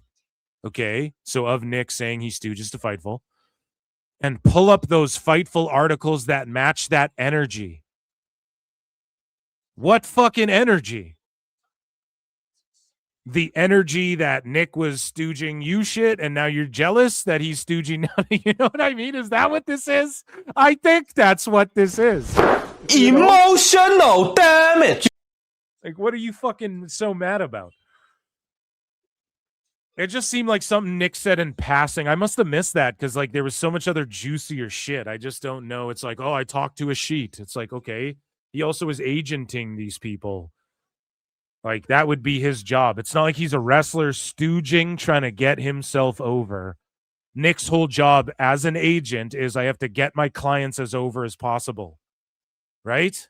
So it's like that's his job if he's talking and trying to get nice articles written about his folks. So I don't really see an issue there. I mean, I'm not trying to sweep for Nick either. Like, on the Memba Monday show, I was like, okay, this fucking interview's kind of like, I was making fun of some of the parts, you know? So it's not like, you know, I'm not trying to be biased here, but it's like, yeah, who gives a shit?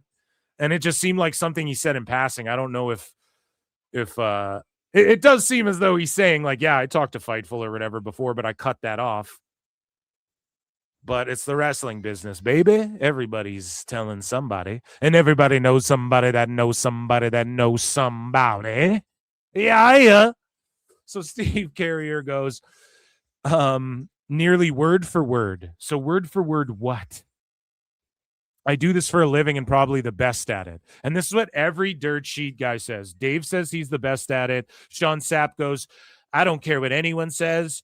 Fucking, I'm the best in the world at what I do. He said that to me on the fucking phone, okay? Steve Carrier goes, I'm the best in the world at this. All these fucking guys got the biggest goddamn, we're all the best ever at this. Guys, if you have like three if you know like a guy and are friendly with a couple other people who know people and can use AI, you could run your own dirt sheet, okay? Life hack. Okay? Like, it's so funny to me. Dave, I'd be the greatest NFL reporter of all time. All these guys, man, it's like, fuck. You report on a fucking scripted wrestling show, on a fucking carnival circus act that's on TV now. You know? It's like if roller derby came back and had 1.2 million people watching it every week, and you're like, I'm a roller derby reporter. Okay. Jesus Christ. So, yeah, I don't know. They're all the best in the world, I guess. They're all the goats. We all should bow down and just fucking, all of these guys are just so goated. And so Nick had this to say to end this whole thing here. He goes, maybe it's best to sit back and watch the chaos. I've had it with people on all sides of this app. The funniest part is watching voices suddenly support AEW after years of roasting them. Is watching voices. So he doesn't mean, like, isn't there a dirt sheet called Voices of Wrestling, right? And they're like so he's not talking about that. I think he just says like people who are now flip-flopping and supporting them, right? It makes sense. They know their grift is up too. None of y'all don't deserve a lifeboat, right? And then you see people in the replies too. A lot of people are like, fuck AEW, man. But the thing is like Nick doesn't really, like, he was critical of WWE too. And I don't think he like hates AEW and shit. He's not one of these like, I want it to die type thing. I think he even said that. And I don't think he does. Personally, he was repping people in AEW and shit when they were there. So I don't know. But a lot of people are. This guy says, I have a question. As an agent of talent in WWE and know sort of how they think business-wise, how does the apparent restructure requests and releases change how WWE contracts will be negotiated? Will there even be a change, or will it be business as usual? And Nick says, I haven't seen any evidence of contract restructures beyond what has been reported in dirt sheets this week. And the other thing is, like, you got to understand, though, guys, Nick is pro, like, all the shit TKO's doing. I'm sure of that, too. Maybe not all the shit Triple H is doing in WWE necessarily as like a wrestling fan, but as like a, you know, like he's down with all that synergy shit. Read what he writes, you know, he's all about that side of things. So don't expect him to like bury that, and people who are like, he's team WWE who's just here to kill AEW. Like, that's not that either, wackos, you know. Just to give him the benefit of the doubt here, even though he is sort of being like on both sides of shit. But I agree, man. People are kooky and nutty. And when there's that many sickos, it's going to create a bunch of people who are like wackos, who are just full-blown fucking WWE, everything they do, defenders and glazers, you know? And that we've seen it. So it is what it is. Let's read with the gobbledygooker. Yeah, right. 0 followers, 0 following. The real gobbledygooker. He goes, please get help, Nick. I watched your interview. You were pacing, rambling. Your thoughts were scattered. You look like someone who's spiraling out of control. No. Oh, my God. Please seek medical help before it's too late. So that's from the gobbledygooker. WWE's going to sue this dude. I'm surprised they don't put, like, they put Doink in WWE 2K. I'm surprised they don't put the gobbledygooker in there. It's like an IP they own and could just, it's like El Grande, right? You just put an El Grande character. It doesn't have to look like anybody. So, yeah, he just is like, we'll watch some people just want to watch the world burn, sir. What movie is that, guys? What's that impression of, chat? Let me know. And that, ladies and gentlemen, was, I guess, the sicko segment, the Sicko Wars, Hollywood Agents versus the Dirt Sheet Sicko segment. Let's talk some Worldwide Wrestling Federation entertainment in just a second. Chapter 2, Unit 4 for 2 says, thank you, Ted Turner. Thank you, Ted. Thank you, Ted. Thank you, Ted. Thank you, dude, for the support, and I want to give an air horn. If you missed earlier in the show, we talked about that. Michael Caine and Dark Knight. Shout you out, Boris. These journalists are stuck on the reconstructed contracts, knowing it's started by Brian Alvarez. Wrestle stuff. Pro Wrestle Boys.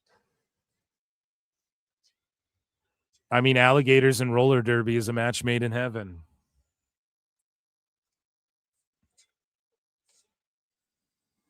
Wolverine is the best at what he does, bub. I'm the best. Yeah, they're all Wolverine, dude. I'm the best at what I do. Jesus. Tristan Angels on Evolve. How's Evolve, chat? Let me know if you're watching Evolve. Everybody hit like, subscribe. If you're watching on X, hit the heart and the retweet. We're about to talk about WWE. Some more dirt sheet ownage. LK818. Member for 23 months. You missed the sickos demanding the dirt sheets out who the wrestlers are that took pay cuts to stay with WWE. More gross behavior from the IWC, and particularly the sickos. So here's the thing. I didn't want to just get off in the weeds, but that is in the sicko segment. Like, I have been bookmarking stuff about that, but we haven't done a sicko segment in so long, dude. That folder's so full of shit. I might just pop on and do a PWT run-in of sickos segmenting, okay? Because I was looking in that shit, and yeah, boy, Phil was flabbergasted with that shit. But you missed the sickos demanding the dirt sheets. Yeah, how fucking cooked is that? Thank you for 23 months of service and 23 months of membership. But how fucked is that, LK? Like, they are fucking they are saying the wrestlers need to out themselves. Who's the snitch? Like, who's the bootlicker and shit? Like, what? Are you fucking joking? Like, they just expect Tone's going to give everybody more money. Who's the bootlicker who took the money they offered to stay in the #1 wrestling company and provide for their families and do other shit? Who've given you their body for fucking years at the highest level, and they're never going to be WWE champion again, and they understand that, so they're going to fucking take a bit of a cut? Like, who the fuck are you? Some bum who fucking doesn't do shit. Some stinky asshole bot who fucking illegally streams every fucking AEW pay-per-view and stands AEW and just goes, who's the bootlicker? Like, how do you know Tone would even hire that person or give them more money? You think Dolph Ziggler, you think Nick Nemeth is making more money in TNA than he was in WWE? Is he a bootlicker for taking less money to go to TNA? Would he have been a bootlicker to take less money just to stay and lay in the cut in WWE? Fucking losers, man. Fucking straight up losers. Sorry. I'm going off tonight, guys. Are you enjoying the show tonight, chat? Let me know. Is your boy Phil cooking? Let me know. Is cooking. Down and now. The Rock says. The Rock says. Bow, down, down, down. Let's pull this up.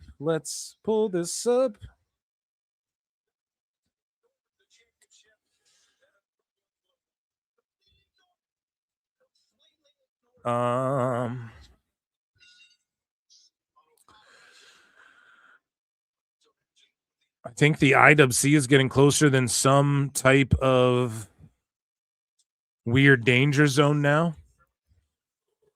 Right now I'm getting a weird feeling about the fan base. You're going to put a little marinade on that chicken, or Nemeth is happy in TNA, can't climb in the ring because you think you box. How's you, babe? The one saying we need to know so the boys know who to trust is a observer, podcaster, dirt sheets, and IWC are the same level. Yeah, so we know who to trust. This is who you don't trust. The guys trying to get themselves over by leaking to the fucking sheets. You can trust the fucking guy who will take a pay cut in an era where if they can help elevate too. Okay. On PWT member show, we allegedly about who Allegedly. Go and check it out, guys. Okay, let's head on over here to WWE news, brought to you by NordVPN.com/ProWrestleTime. 75% off 2-year plans. Check that shit out. Let's get into it, ladies and gentlemen. It is time for Worldwide Wrestling Federation news.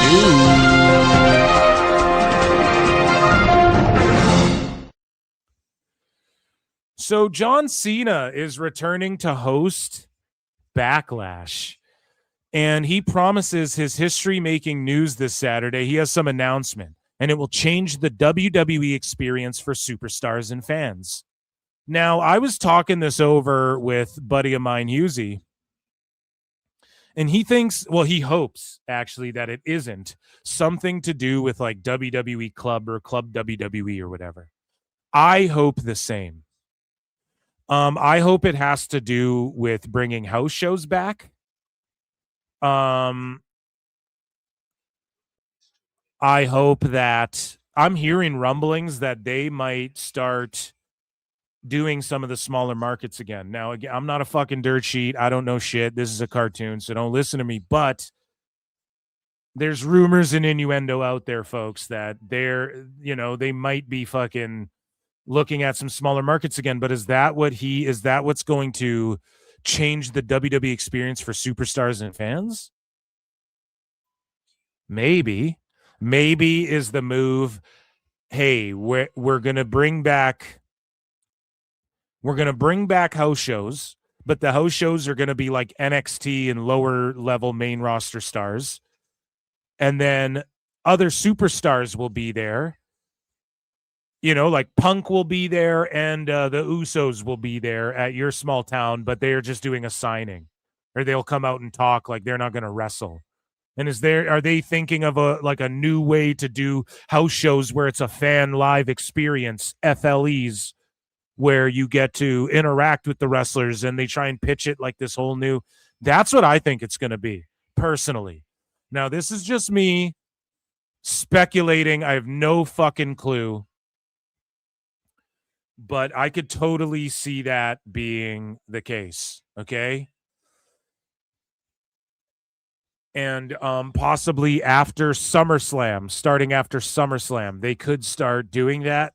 And then they go back to these markets in like Canada and some of these places that they don't draw as much, but the wrestlers you see wrestle are like the NXT stars, and then they just send a couple of stars to your city, and then that still keeps. So it's not like, oh, we got to bring like, you know, like Finn Balor and fucking this guy and that, like, you know, Roman Reigns isn't going to pull up to the smaller towns, but like he used to, you know, the house show tours used to be like pretty much all the top guys were there. It didn't really matter what the house is like, you know?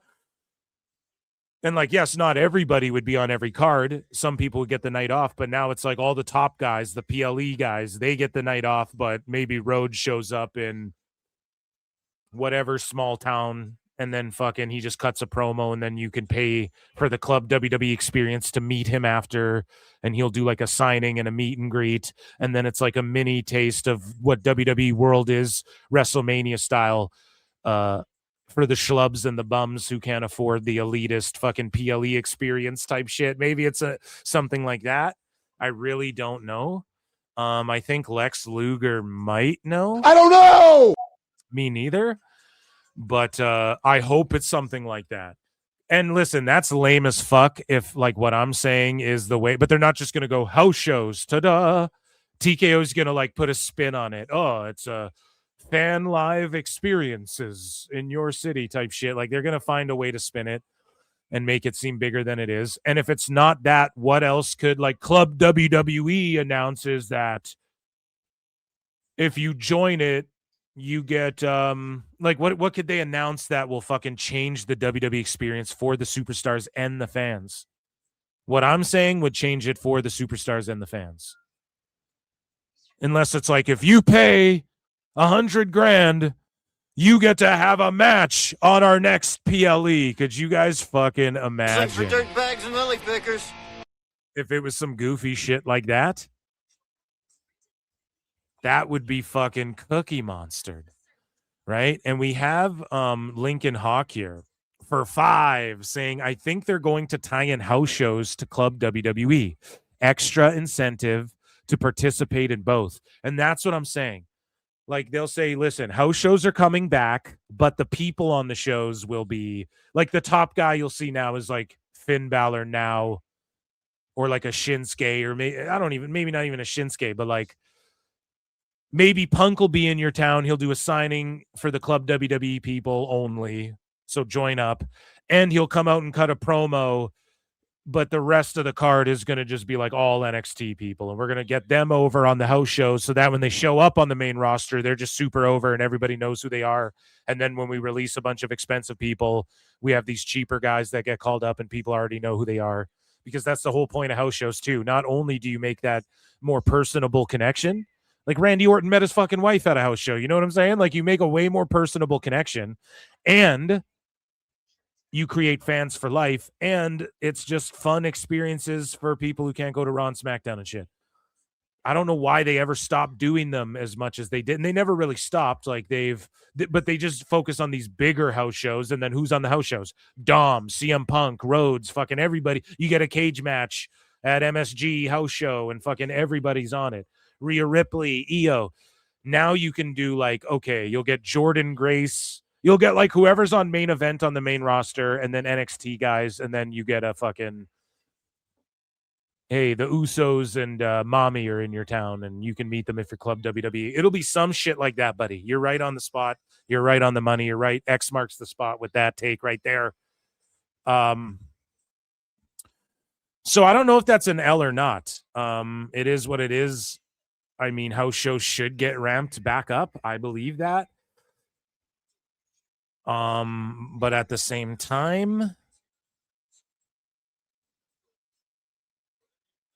if they make it some lame, like you can, like Punk will be there, but you got to be a part of Club WWE to meet him or some shit. Like that's fucking lame and stupid. Like the fucking how much more are we gonna gouge people? But now on the topic of Cena being advertised for Backlash, and he is back and he is there and he is lashed to the max. I don't know. I want to say this too. I defended John Cena retiring and then hosting WrestleMania. It's like, what the fuck do you think he's gonna do? But he's going to be in a suit hosting Backlash. He signed a 5-year deal. He's going to quit doing action movies and shit. Peacemaker's going to get killed off. He's going to do more serious dramatic roles comedy roles like Batista and The Rock. You might get an action role here and there out of him, right? Like even Arnie or Sly Stallone can pull one out. He might be in Expendables 12 or whatever the fuck. But mostly John Cena, I think, is going to try and seriously act and comedically act and stuff. And he's got the chops, but I think it is lame as fuck. He's just coming back to Backlash. Now, if you want to see Cena and you didn't see him on his retirement tour, and you know they're selling those Cena exclusive city shirts anyways, still, even though he ain't rocking them, he's wearing the suits. But you can see him, so that's a good thing. There's a bunch of fucking little kids out there who want to see Cena who are actually going to get a chance after everybody thought they wouldn't. But it's fucking super lame that he's just back. He's going to host every pay-per-view. He's going to have an announcement. They should just declare or decree John Cena is the commissioner of WWE, and there will be a day, there'll come a day where he'll be the one we can't see. Right? John Cena is going to be the commissioner of WWE, and he will like oversee Aldis and Pierce and what they're doing. You know, like the pecking order will go them and then Cena. And that's why he comes out and makes these big announcements. And he doesn't have to be at every show. He can just show up wherever. And he doesn't have to make matches or, you know, swing his dick around backstage as the boss. Like that's still Aldis and Pierce's job. But I'm tired of these like mysterious, the people upstairs phone calls. Like show us who it is. Mick Foley was in that role. Just fucking, it's John Cena. You know, just say it's John Cena. And then above John Cena, you have like Triple H and them, obviously. I think that'd be cool. So more suit Cena. I like it as a fan watching at home. I'm like, word, more Cena. I love it. I can't wait. I'm going to mark out. I'm going to fill marks out over it. But I don't know, guys. It's kind of crazy. They're just rolling them out. Roll out for every PLE. Speaking of rolling out, I'm sure Chelsea Green left in a wheelchair because that's what they do at hospitals. Fucking terrible transition.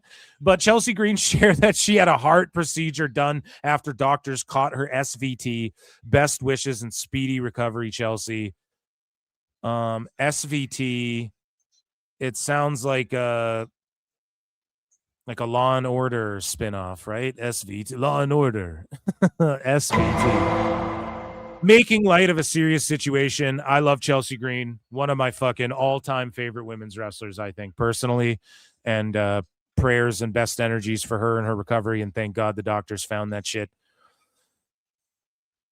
In other news, we talked about some wrestlers' schedules and being rolled out. Roman Reigns, he was announced for a bunch of dates in June. And he's like, I'm here all summer, bitch. Acknowledge me. And then he was pulled from a bunch of June TV dates. So Flutes in the chat for Dave Meltzer's take on this. Dave Meltzer goes, regarding Roman Reigns being pulled from June TV dates that were, announced. It's like, it's just, the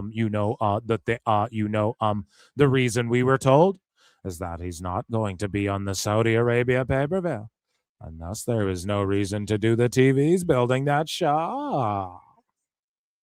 if he loses, the title next week, Brian. Of course, except it's like, that would be a change and there will be more to the story. If he retains, that's probably all it is. But Dewey's cousin, Reigns is no longer scheduled for any television in June. So Dave just extrapolating all this bullshit, just making shit up. And then what happened was somebody reported, and I hope we see it here amidst all of this wrestling sludge. So according to PWI, Roman Reigns being removed from the advertised June TV dates was due to a TKO WWE listing error. It's not related to any issue with the company or his WrestleMania 42 deal. Now, this could be WWE just working PWI as well. No, it was a clerical error. But yeah, they just said it was a clerical mistake announcing him. Who knows? He did say he would be there all June, but if something comes up, man, that takes precedence in his career, in his life, like Hollywood, dude, he's going to go do that. So don't be shocked. Like, I was shocked they honestly put the world title on him. Like, going into it, you kind of felt like it was his time again, and I'm so glad they did, but it was a little shocking. Speaking of people's schedules and dates, CM Punk will appear at Night of Too Many Stars. Ladies and gentlemen, welcome to the Night of Too Many Stars. I'm trying to get a job on Fallon. It's the Night of Too Many Stars featuring Bill Burr, Conan O'Brien, Steve Carell, or maybe Carol, depending who you ask, Ron Funches, Nikki Glazer, I barely know her, Tiffany Haddish, Jimmy Kimball, Johnny Knoxville, Leanne Morgan, John Mulaney, CM Punk, Bob Odenkirk, Matt Rife, Adam Sandler, Sarah Silverman, Ali Wong, Noah Weil, and too many more to name here. It's the Night of Too Many Stars. So Punk will be there, dude. Make sure you check him out. If you're there, if you're in the surrounding area.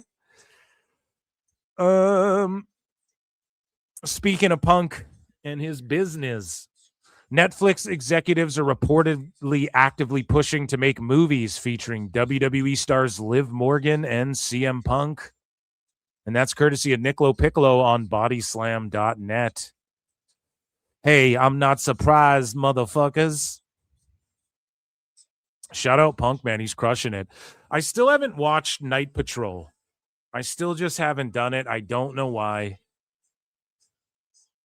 But it just hasn't screamed at me yet as like, oh, I got to throw this on. You know, there's some movies where you're like, I will watch it, but I just don't know. I just don't know when. So,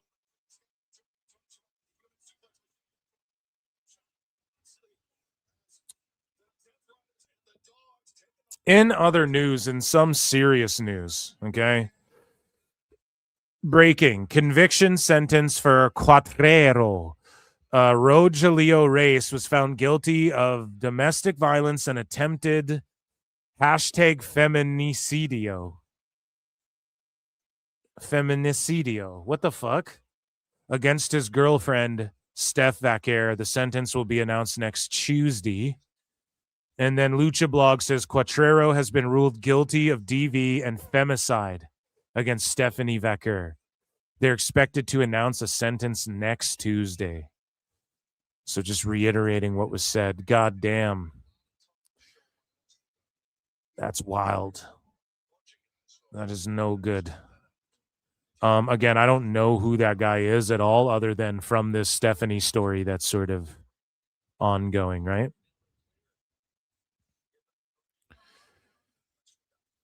And so, speaking of ongoing, there have been cuts and releases in WWE. And this is the NXT news portion where we're just going to talk about, or like the WWE ID /NXT/AAA and stuff. It's got to become its own folder, I think. But Francois Prince Lou, and I know chat's going, Francois Prince who? Has announced his departure from WWE He wrote this long thing. No one knows who you are, buddy, so I'm not going to read this whole thing, but he just says, WWE has been nothing but a blessing for me. It has easily been one of the hardest challenges I've had to face, and yet I wouldn't have had it any other way. Through this journey, I was able to learn a lot about myself, the world, and the beautiful people. The beautiful people. Ah, the beautiful people. The beautiful people. The beautiful people in it. So, shout out Francois Prince-Loup.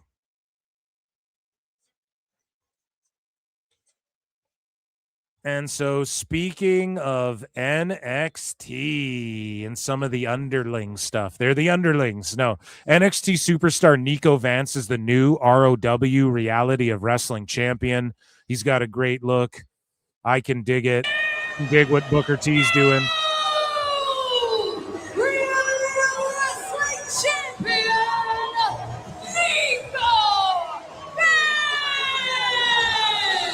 For the first time in Reality of Wrestling history, an NXT superstar is now the Reality of Wrestling champion. After 245 days, Danny Limelight couldn't get it done against Nico. So there you go, dude. Shout out Nico Vance. He totally rules. Hopefully everything doesn't glitch the fuck out. So Evil.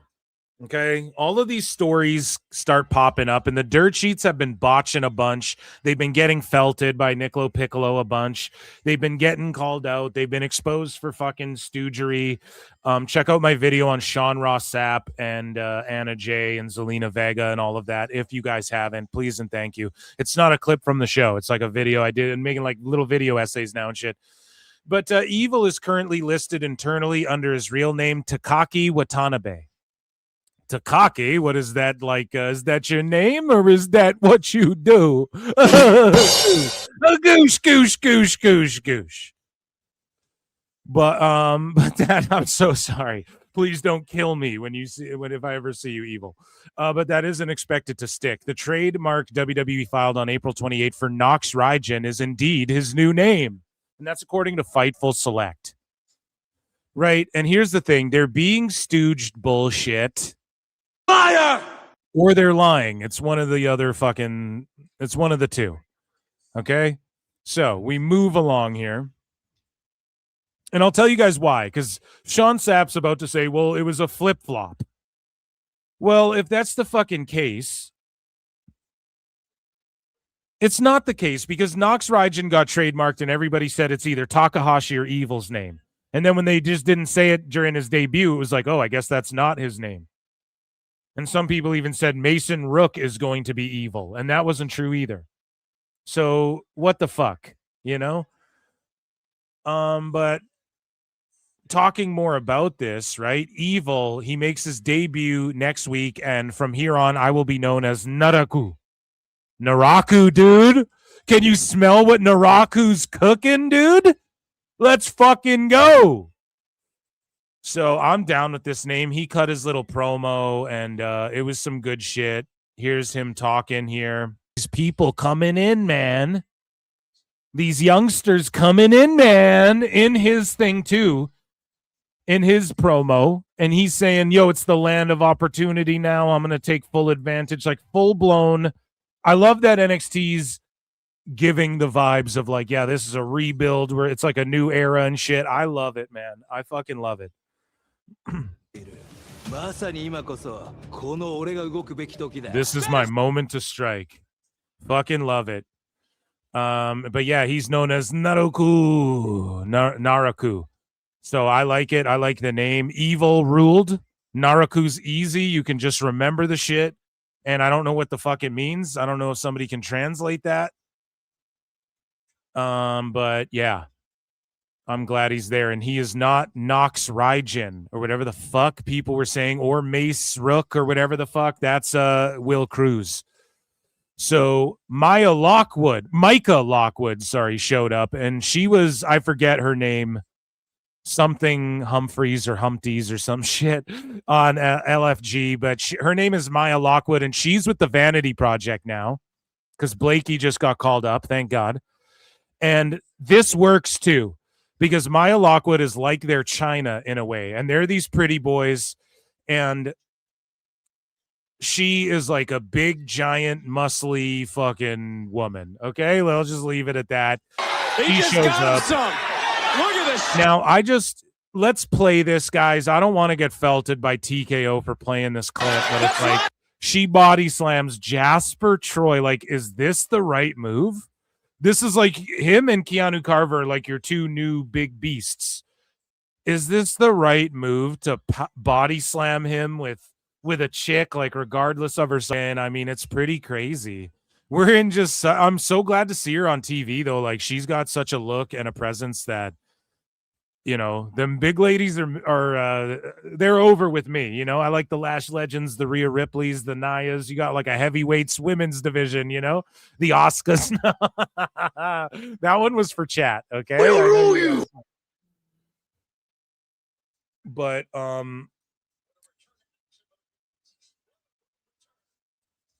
you know, we're gonna talk about what else went down. Will Cruz showed up, but that's who, and I just bring those up to say, look, Will Cruz shows up, he's Mason Rook and the evil name thing.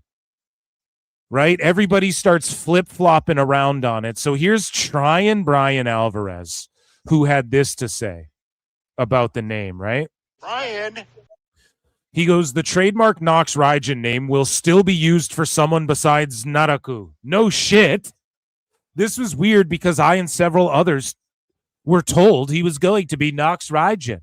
Whatever happened, that name wasn't a swerve. Someone's going to be Nox, just not evil. Yeah, they trademarked it, asshole, and they worked you because you're an asshole. Get it, asshole? Yeah, they told you guys a fucking lie and made you look stupid as fuck. Right? So then Sean Ross Sapp goes, there were internal materials for evil with the trademark Nox Raijin name as recently as Sunday. Okay, but then how come the reported name of him was his real name? Tukaki fucking Tukaki Watanabe or whatever. Why the fuck is that the case then? If he was internally listed as that, and then they never said his name on TV. They just last minute. And then what happens when Takahashi debuts and he's Nox Raijin? Are all the sheets going to go, well, that was the plaid name for evil, but then they changed it because they look at Japanese people as all the same and they're interchangeable. Are you sure about that? Is that going to be your guys' fucking dumb excuses? So, yeah, he just says there were internal materials for evil with the trademark Nox Raijin. Name as recently as Sunday, so it seems like the name adjustment was recent. It's like, come on, man. You guys are fucking just... You're just a joke. And so, yeah, that's just the dirt sheets failing with that whole name thing. They're about to get owned here a bit, too, with... TKO talk. So let's get into some TKO talk. What is chat saying? Chat me up. Hit like, all that good shit. Subscribe. Tell a friend. Retweet. Heart. All of that good stuff. Okay? Oh, they should have called him Steve Eel. Watanabe. Takahashi should be Danhausen's partner. He has an oddity that would work well with Danhausen. Yeah, you're right. I think it's going to be Punk, but... New Japan, same as the old Japan. Oh, there are other Japanese names too. Phil, some more Japanese talents are on the way. One day she's gonna get her chin checked, trying to suplex everyone. She look like a man. Oh no, what is that from again? Is that Mad TV? She look like a man. I'm pretty sure that's Mad TV, right? You are watching Mad TV. Mad. WWE get rid of Zeta Steel and struck Gorlock the Destroyer with them. Oh, no. It means good. Naraku. Okay, guys. So... let's get into, again, we'll just hit a breaking news. Shout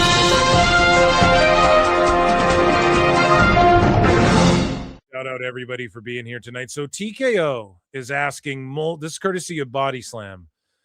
asking multiple talent to restructure their contracts as a result of what they view as talent rate of production versus what they are being paid. Another source indicated that TKO is looking to maximize revenue as the company is still currently in debt due to endeavors past. Now, here's the problem with people who aren't in that world, in that space, and I'm not either. I'm just regurgitating what people smarter than I. Shout out Conrad Thompson and Eric Bischoff for having these discussions. Oh, come on now, Eric.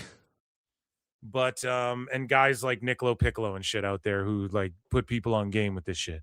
TKO is asking multiple talent to restructure their shit. Fast forward. TKO is looking to maximize revenue. True.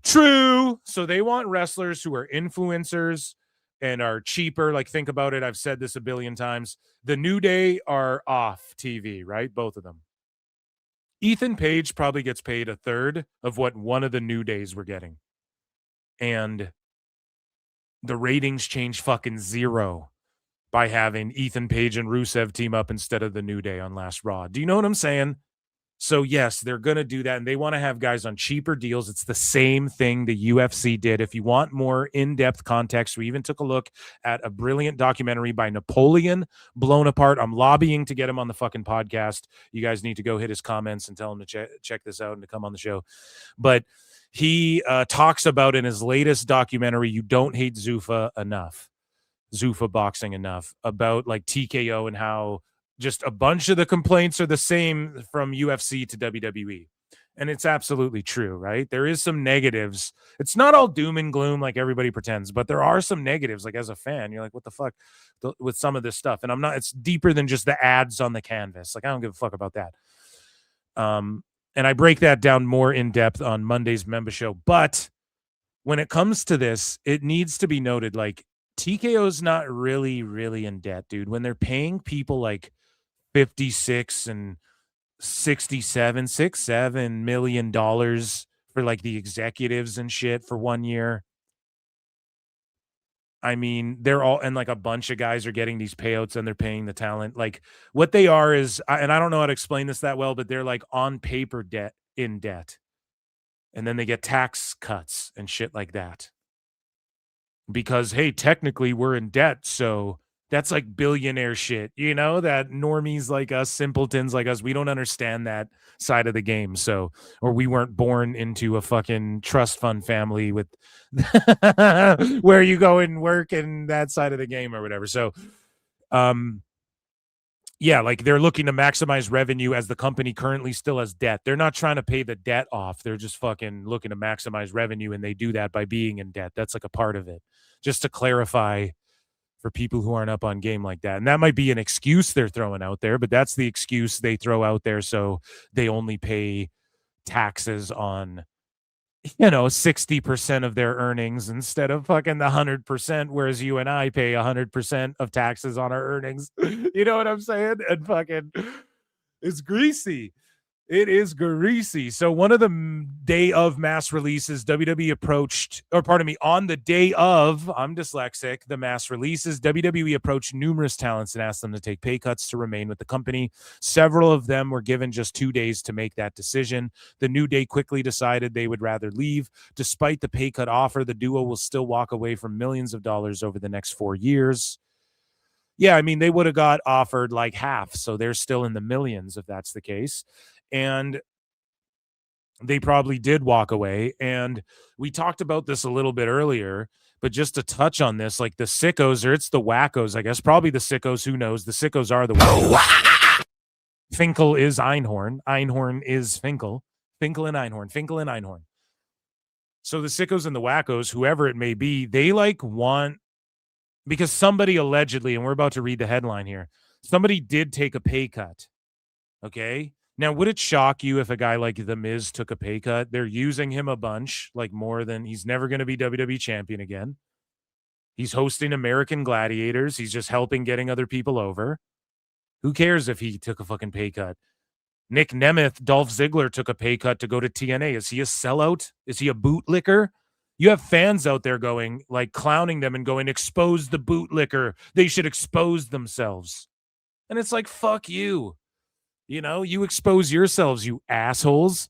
And like, where do you work? And I'm not shitting on anybody who works at like a car wash or a fucking goes out there and does construction every day, but like, fuck you. You take a pay cut too if you're, you know what I mean? Like, what are we talking about? You pick up the double shift at wherever the fuck.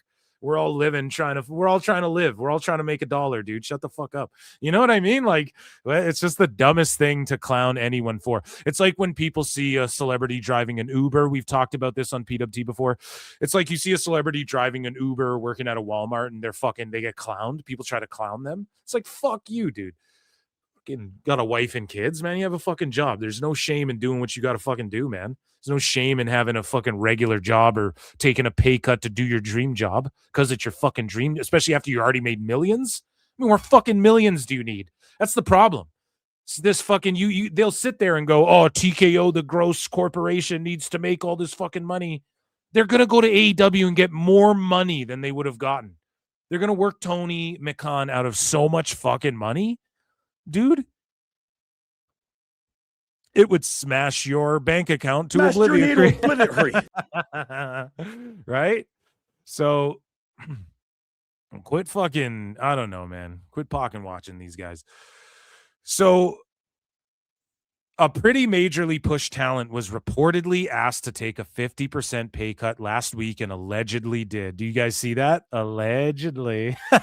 Allegedly. Well, allegedly, I've heard a bunch of names. I'll just throw one out there that, again, friend of the show, Hughesy's come on and been like, would you be shocked? The Miz, I mean, he'd probably take a pay. He said it on our show. Miz would take a pay cut. It's probably someone like The Miz. It's probably someone like fucking R-Truth or some shit. They probably came back to him and were like, dude, we're not going to pay. Who knows, right? But it's one of these guys that, like, you don't quit white knighting if you're mad about this. Who's the bootlicker? Fuck you. You know, you're a fucking neckbeard with a cat. Shut the fuck up. So the name of the cat can survive in the alley. If you just let it loose into the fucking back alleys, it would survive. It doesn't need you, asshole. Okay? Miz has kids. If it's him, you can't shame the guy. And you can't shame Kofi or Xavier for walking away, in my opinion. Or you can do whatever you want, but you look like an asshole, right? So the name of the talent is unknown, and it cannot be confirmed 100% that this was the case. Then why the fuck say it, PWI? Then why say it? But the timing of that claim is interesting, as it took place a day before news broke of Kofi and Xavier Woods' departure. Okay? So we move along here, and you see, like, one part of this discussion is, you know, shout out MMA On Point. They do tremendous MMA, like, mini docs, like video essays, whatever you want to call it, on YouTube. Shout out MMA On Point. And I did this mock-up of this UFC official magazine. I'm guessing they did a mock-up because there's no way they would, like, put Connor behind bars and shit.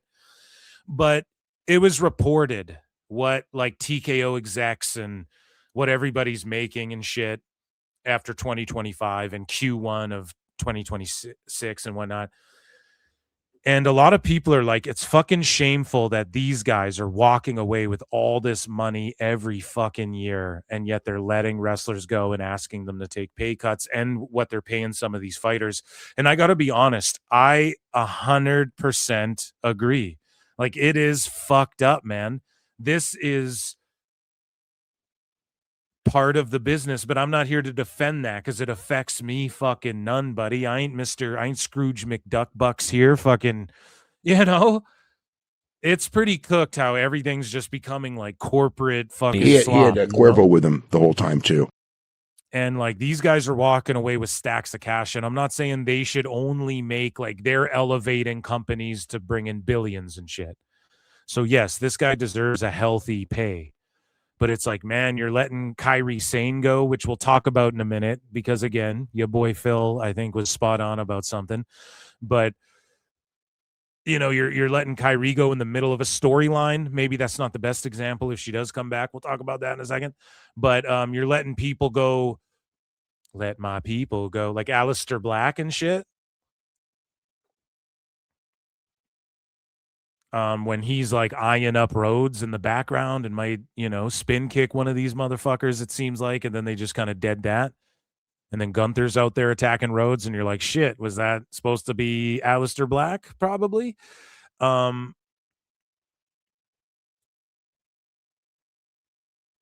It is kind of cooked to like see how much they're getting paid, and then some of these dudes are like, dude, I was getting 2 million and they want me to take 1 million now, and this asshole just got 65 million. Like, you don't appreciate Kofi Kingston enough to give him another million, but they're in the position where it doesn't matter. And if they do that house show shit I was fantasy mark booking earlier, where they're like, hey, it's NXT stars and then like lower mid main roster stars on house shows, and then we'll send like one big star for the WWE club people to meet in Yo City, you know, like the Usos and Liv Morgan might be in your town or whatever the fuck. And we're going to run these like B, C towns again, regularly house shows, but still give the people at the tippy top like a lighter schedule. Then that will only further enhance their ability to do this, because then the younger NXT people who are getting paid less already will get popular quicker. You guys get what I'm saying with that?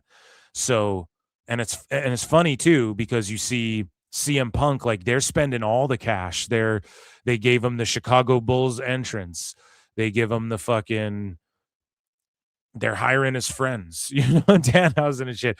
They're fucking rolling out the red carpet for him, getting licensing songs for him and shit. So they're paying an arm and a leg for the people that really are like the PLE stars, you know, the people that really matter the most in their mind. And you can kind of see the separation of classes there, if you will, in WWE. And it's already happened in UFC. I mean, it is what it is. But Ari Emanuel, his TKO package for 2025 was $67.5 million. And it's like, dude, give me the 0.5 of that, buddy, you know? Change a motherfucker's life. Like, that's crazy amounts of money.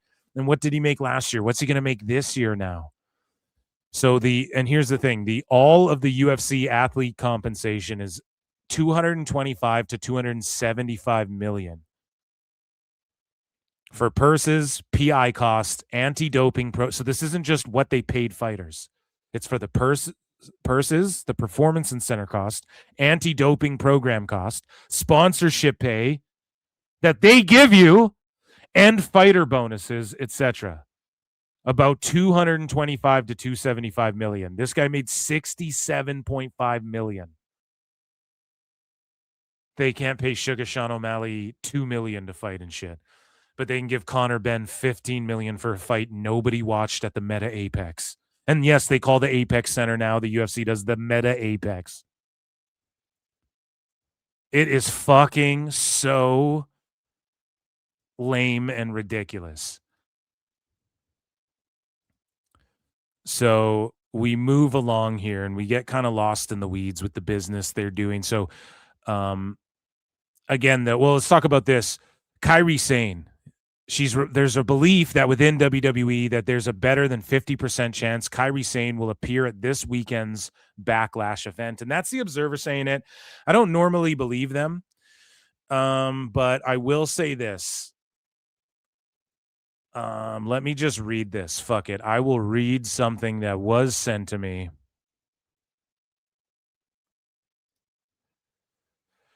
About this situation, and it was like, let me see, with Kairi, and this is all allegedly, I'm not a dirt sheet, this is The Simpsons, right? Poor people don't like PWT, and this allegedly. So with Kairi, apparently it's the same stuff that Rhea Ripley went through back in 21-22. She was having visa issues to WWE. With WWE, really weren't using her much because they didn't know if she would still be in the country. But then she got it fixed. Then they turned her heel and she joined Judgment Day. Wouldn't shock me if Sane is re-signed before the end of the year. And now they're talking about she might be at Backlash. So there you go.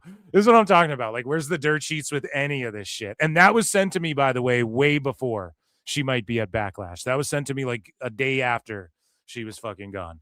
So we move along here and we talk about what WWE's doing. And again, they're hiring like writers. They let some production guys go. They're hiring people. Hunter Selby has been hired as the new director of show production and design at WWE. He announced via LinkedIn.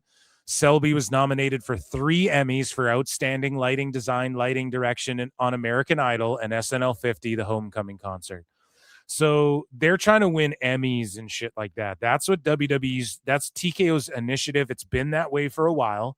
And they want some of these wrestlers to be in more movies and shit so people can see it's serious. Then they start taking Roman serious and Punk serious on TV. And let's nominate this shit for an Emmy and things like that, right? So they got the lighting guy. They're going to try and win an Emmy for WWE through fucking this dude's lighting and stuff. And they might consider him because he's won Emmys and shit. So good for him. Jim Rodriguez, a.k.a. J-Rod. He announced that he joined WWE as a senior associate producer. Bucket list job. I've joined the WWE as a senior associate producer. I might have said assistant because I'm redacted. Going to be involved with Raw, SmackDown, NXT productions, and making trips to Mexico for AAA. Beyond excited. Right on. So they're hiring people, letting the fucking New Day go. So here we have Dave Meltzer again, flutes in the fucking chat because he's just lying through his fucking teeth, buddy. Like he doesn't know shit. He doesn't know a Just goddamn in, we have thing. confirmed that Dave Meltzer fears PWT and flutes. And he goes, I know one guy in the situation. WWE pay cuts. He could go to AEW and he could make a lot of money in AEW, but he did take a pretty big pay cut to stay. Dave, anybody who went to WWE first can make a lot of money in AEW. And he would prefer to stay because nobody wants to go to AEW. You really don't. Unless you're just on some fuck it, I want some money tip. Or it's your only choice. It's someone whose career was pretty much, the reason you'd be asking to renegotiate is because the contract you signed was when they perceived you as being far more valuable than they perceive you as being now. So like the Miz, Dave, or like a fucking the New Day or whatever.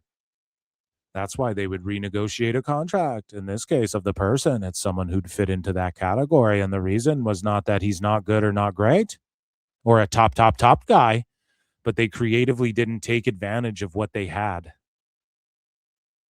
So it's WWE didn't creatively take advantage of what they had. And so this guy took a pay cut that would get rich in AEW, but took a pay cut to stay there. But WWE stinks. Liar!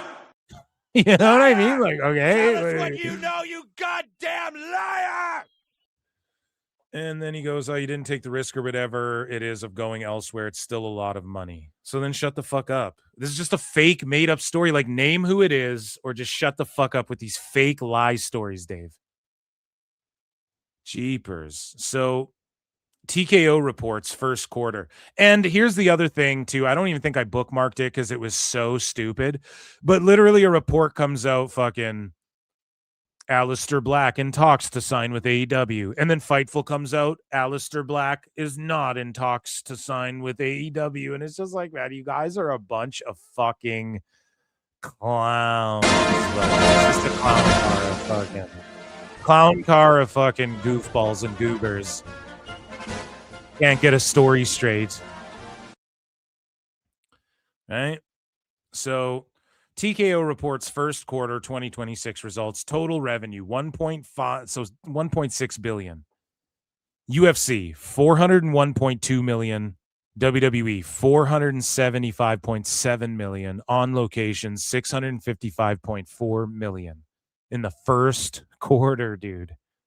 And they can't scrape off the New Day a few milli. Or give you boy Phil S. Marks the 0.7 here, and I'll fucking shill WWE. I won't even talk about AEW anymore. You know what I'm saying? The best guys, Tony Khan. The best guys, Triple H.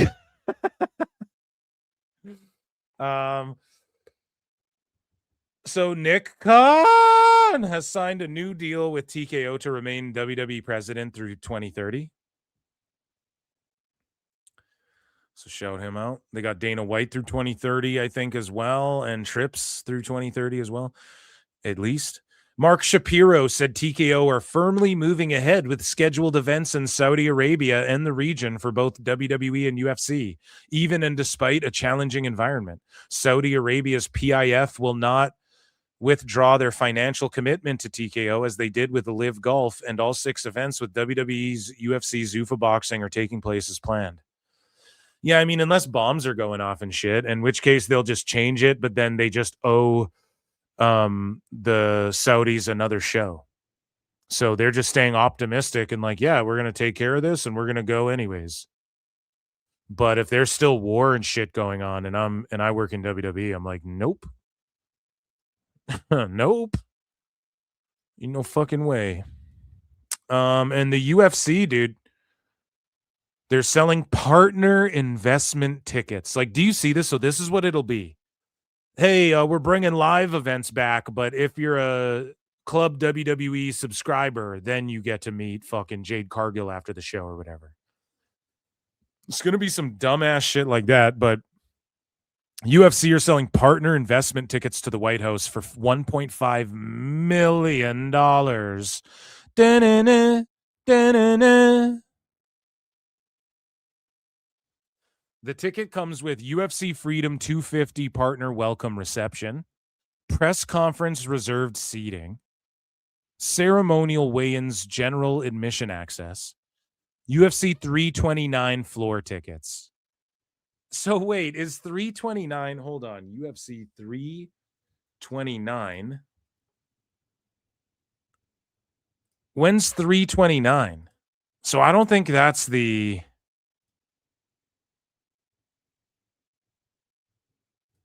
Is 329 the Freedom 250 event? Or is 329 like the one after that? Because again, they call them numbered events, but 328 is this Saturday. Hamzat Chimaev versus Sean Strickland. And Joshua Van versus Tatsuro Taira.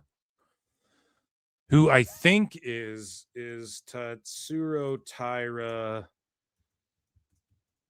I think that's Shinsuke Nakamura's guy, if I'm not mistaken. Might be another Japanese fellow. No, maybe that was racialist what I said.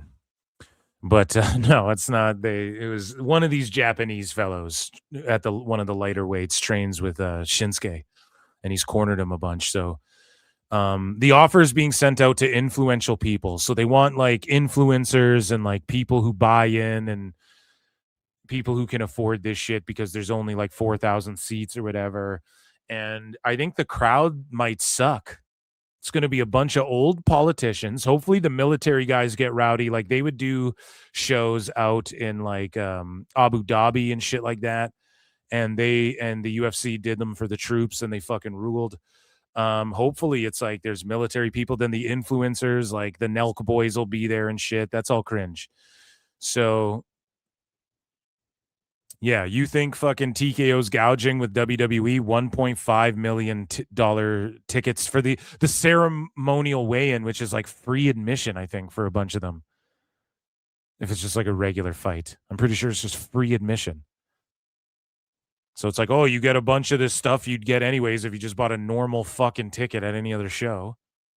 And obviously this is a monumental White House event, but is it though? It's like, it's cool because it's on some like video game type shit. It's on some like Street Fighter meets like Snake Plissken type shit where I don't know, maybe that's not the right pull, but like where you'd have like a fucking street fight in front of the White House and it's like a level in a video game, you know? You fight Guile in America and it's in front of the fucking White House. Like it's cool in that way, I guess, but it's kind of fucking cringe. New for the first time. So to wrap this up here, Brandon Thurston says new for the first time. We have full text of WWE Raw and SmackDown media rights contracts that covered 2019 to 24. A rare insight into the deals that are so crucial to today's wrestling economics made public via the ongoing WWE merger shareholder lawsuit. So Thurston goes, both deals contain non-competes that largely closed out the networks' right to air non-WWE pro wrestling. MLW alleged in his 23 antitrust case that such clauses existed. This confirms they did for these two. These deals are now expired, but raise questions about current terms. I mean, it doesn't really raise questions. We all knew this because we're all not dumb fucks, right? So obviously they would have like a no compete with some of the networks and blah, blah, blah. Let's see if anything interesting arises out of this shit. Yeah, so they have the Raw deals, the USA shit. They have it all laid out, all the SmackDown stuff. What the deals paid WWE. So the written agreement confirms what was long reported, a 5-year contract paid at an average of $265 million. So it just confirmed everything. Like it's just not even like, it's just like everything was confirmed. That's all this is. Like we already knew this. Thurston thinks he's just dropping news and shit. Stay thirsty, my friends. And that was Worldwide Wrestling Entertainment News, ladies and gentlemen.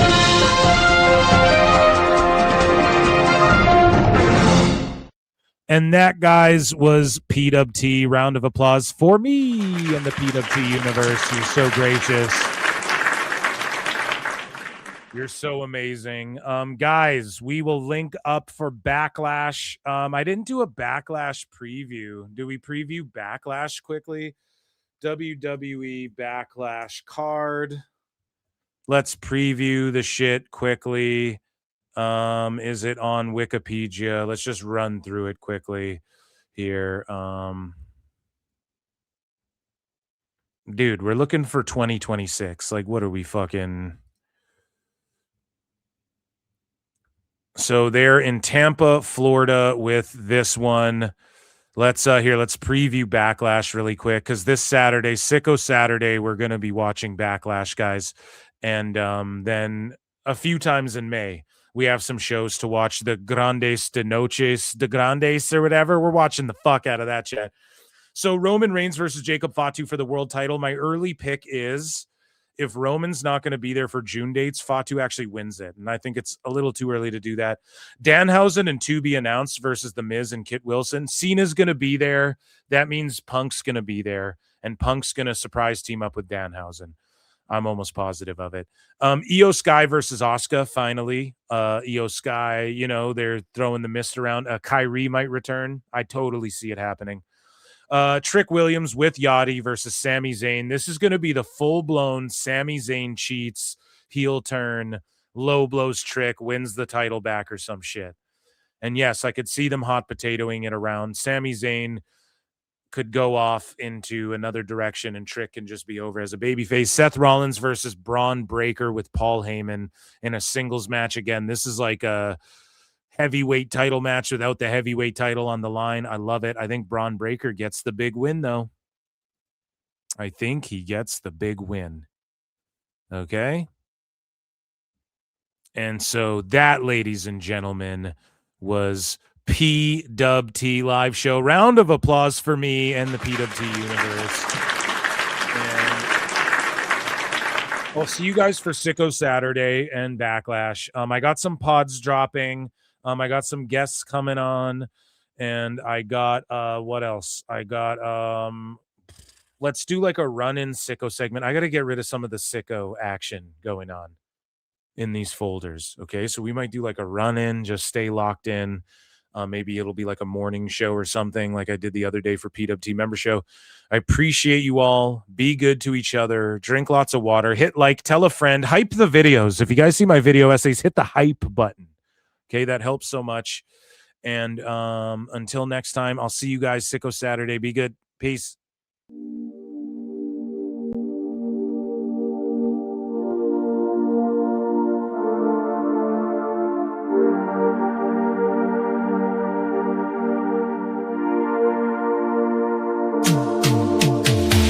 Every booking is golden, you see. Perfect cards crafted for you and me. Yeah, the best guy's Tony Khan, it's true. Triple cup, best damn booker in the land. 3 red cups stacked up, always in command. Triple cup, living legend of the fight. Just a call away from making it right.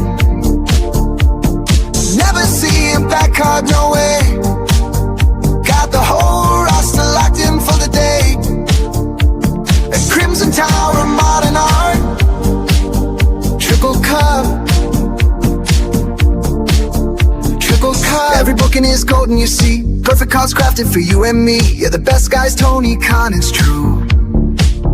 Triple cup, best damn booker in the land. 3 red cups stacked up, always in command. Triple cup, living legend of the fight.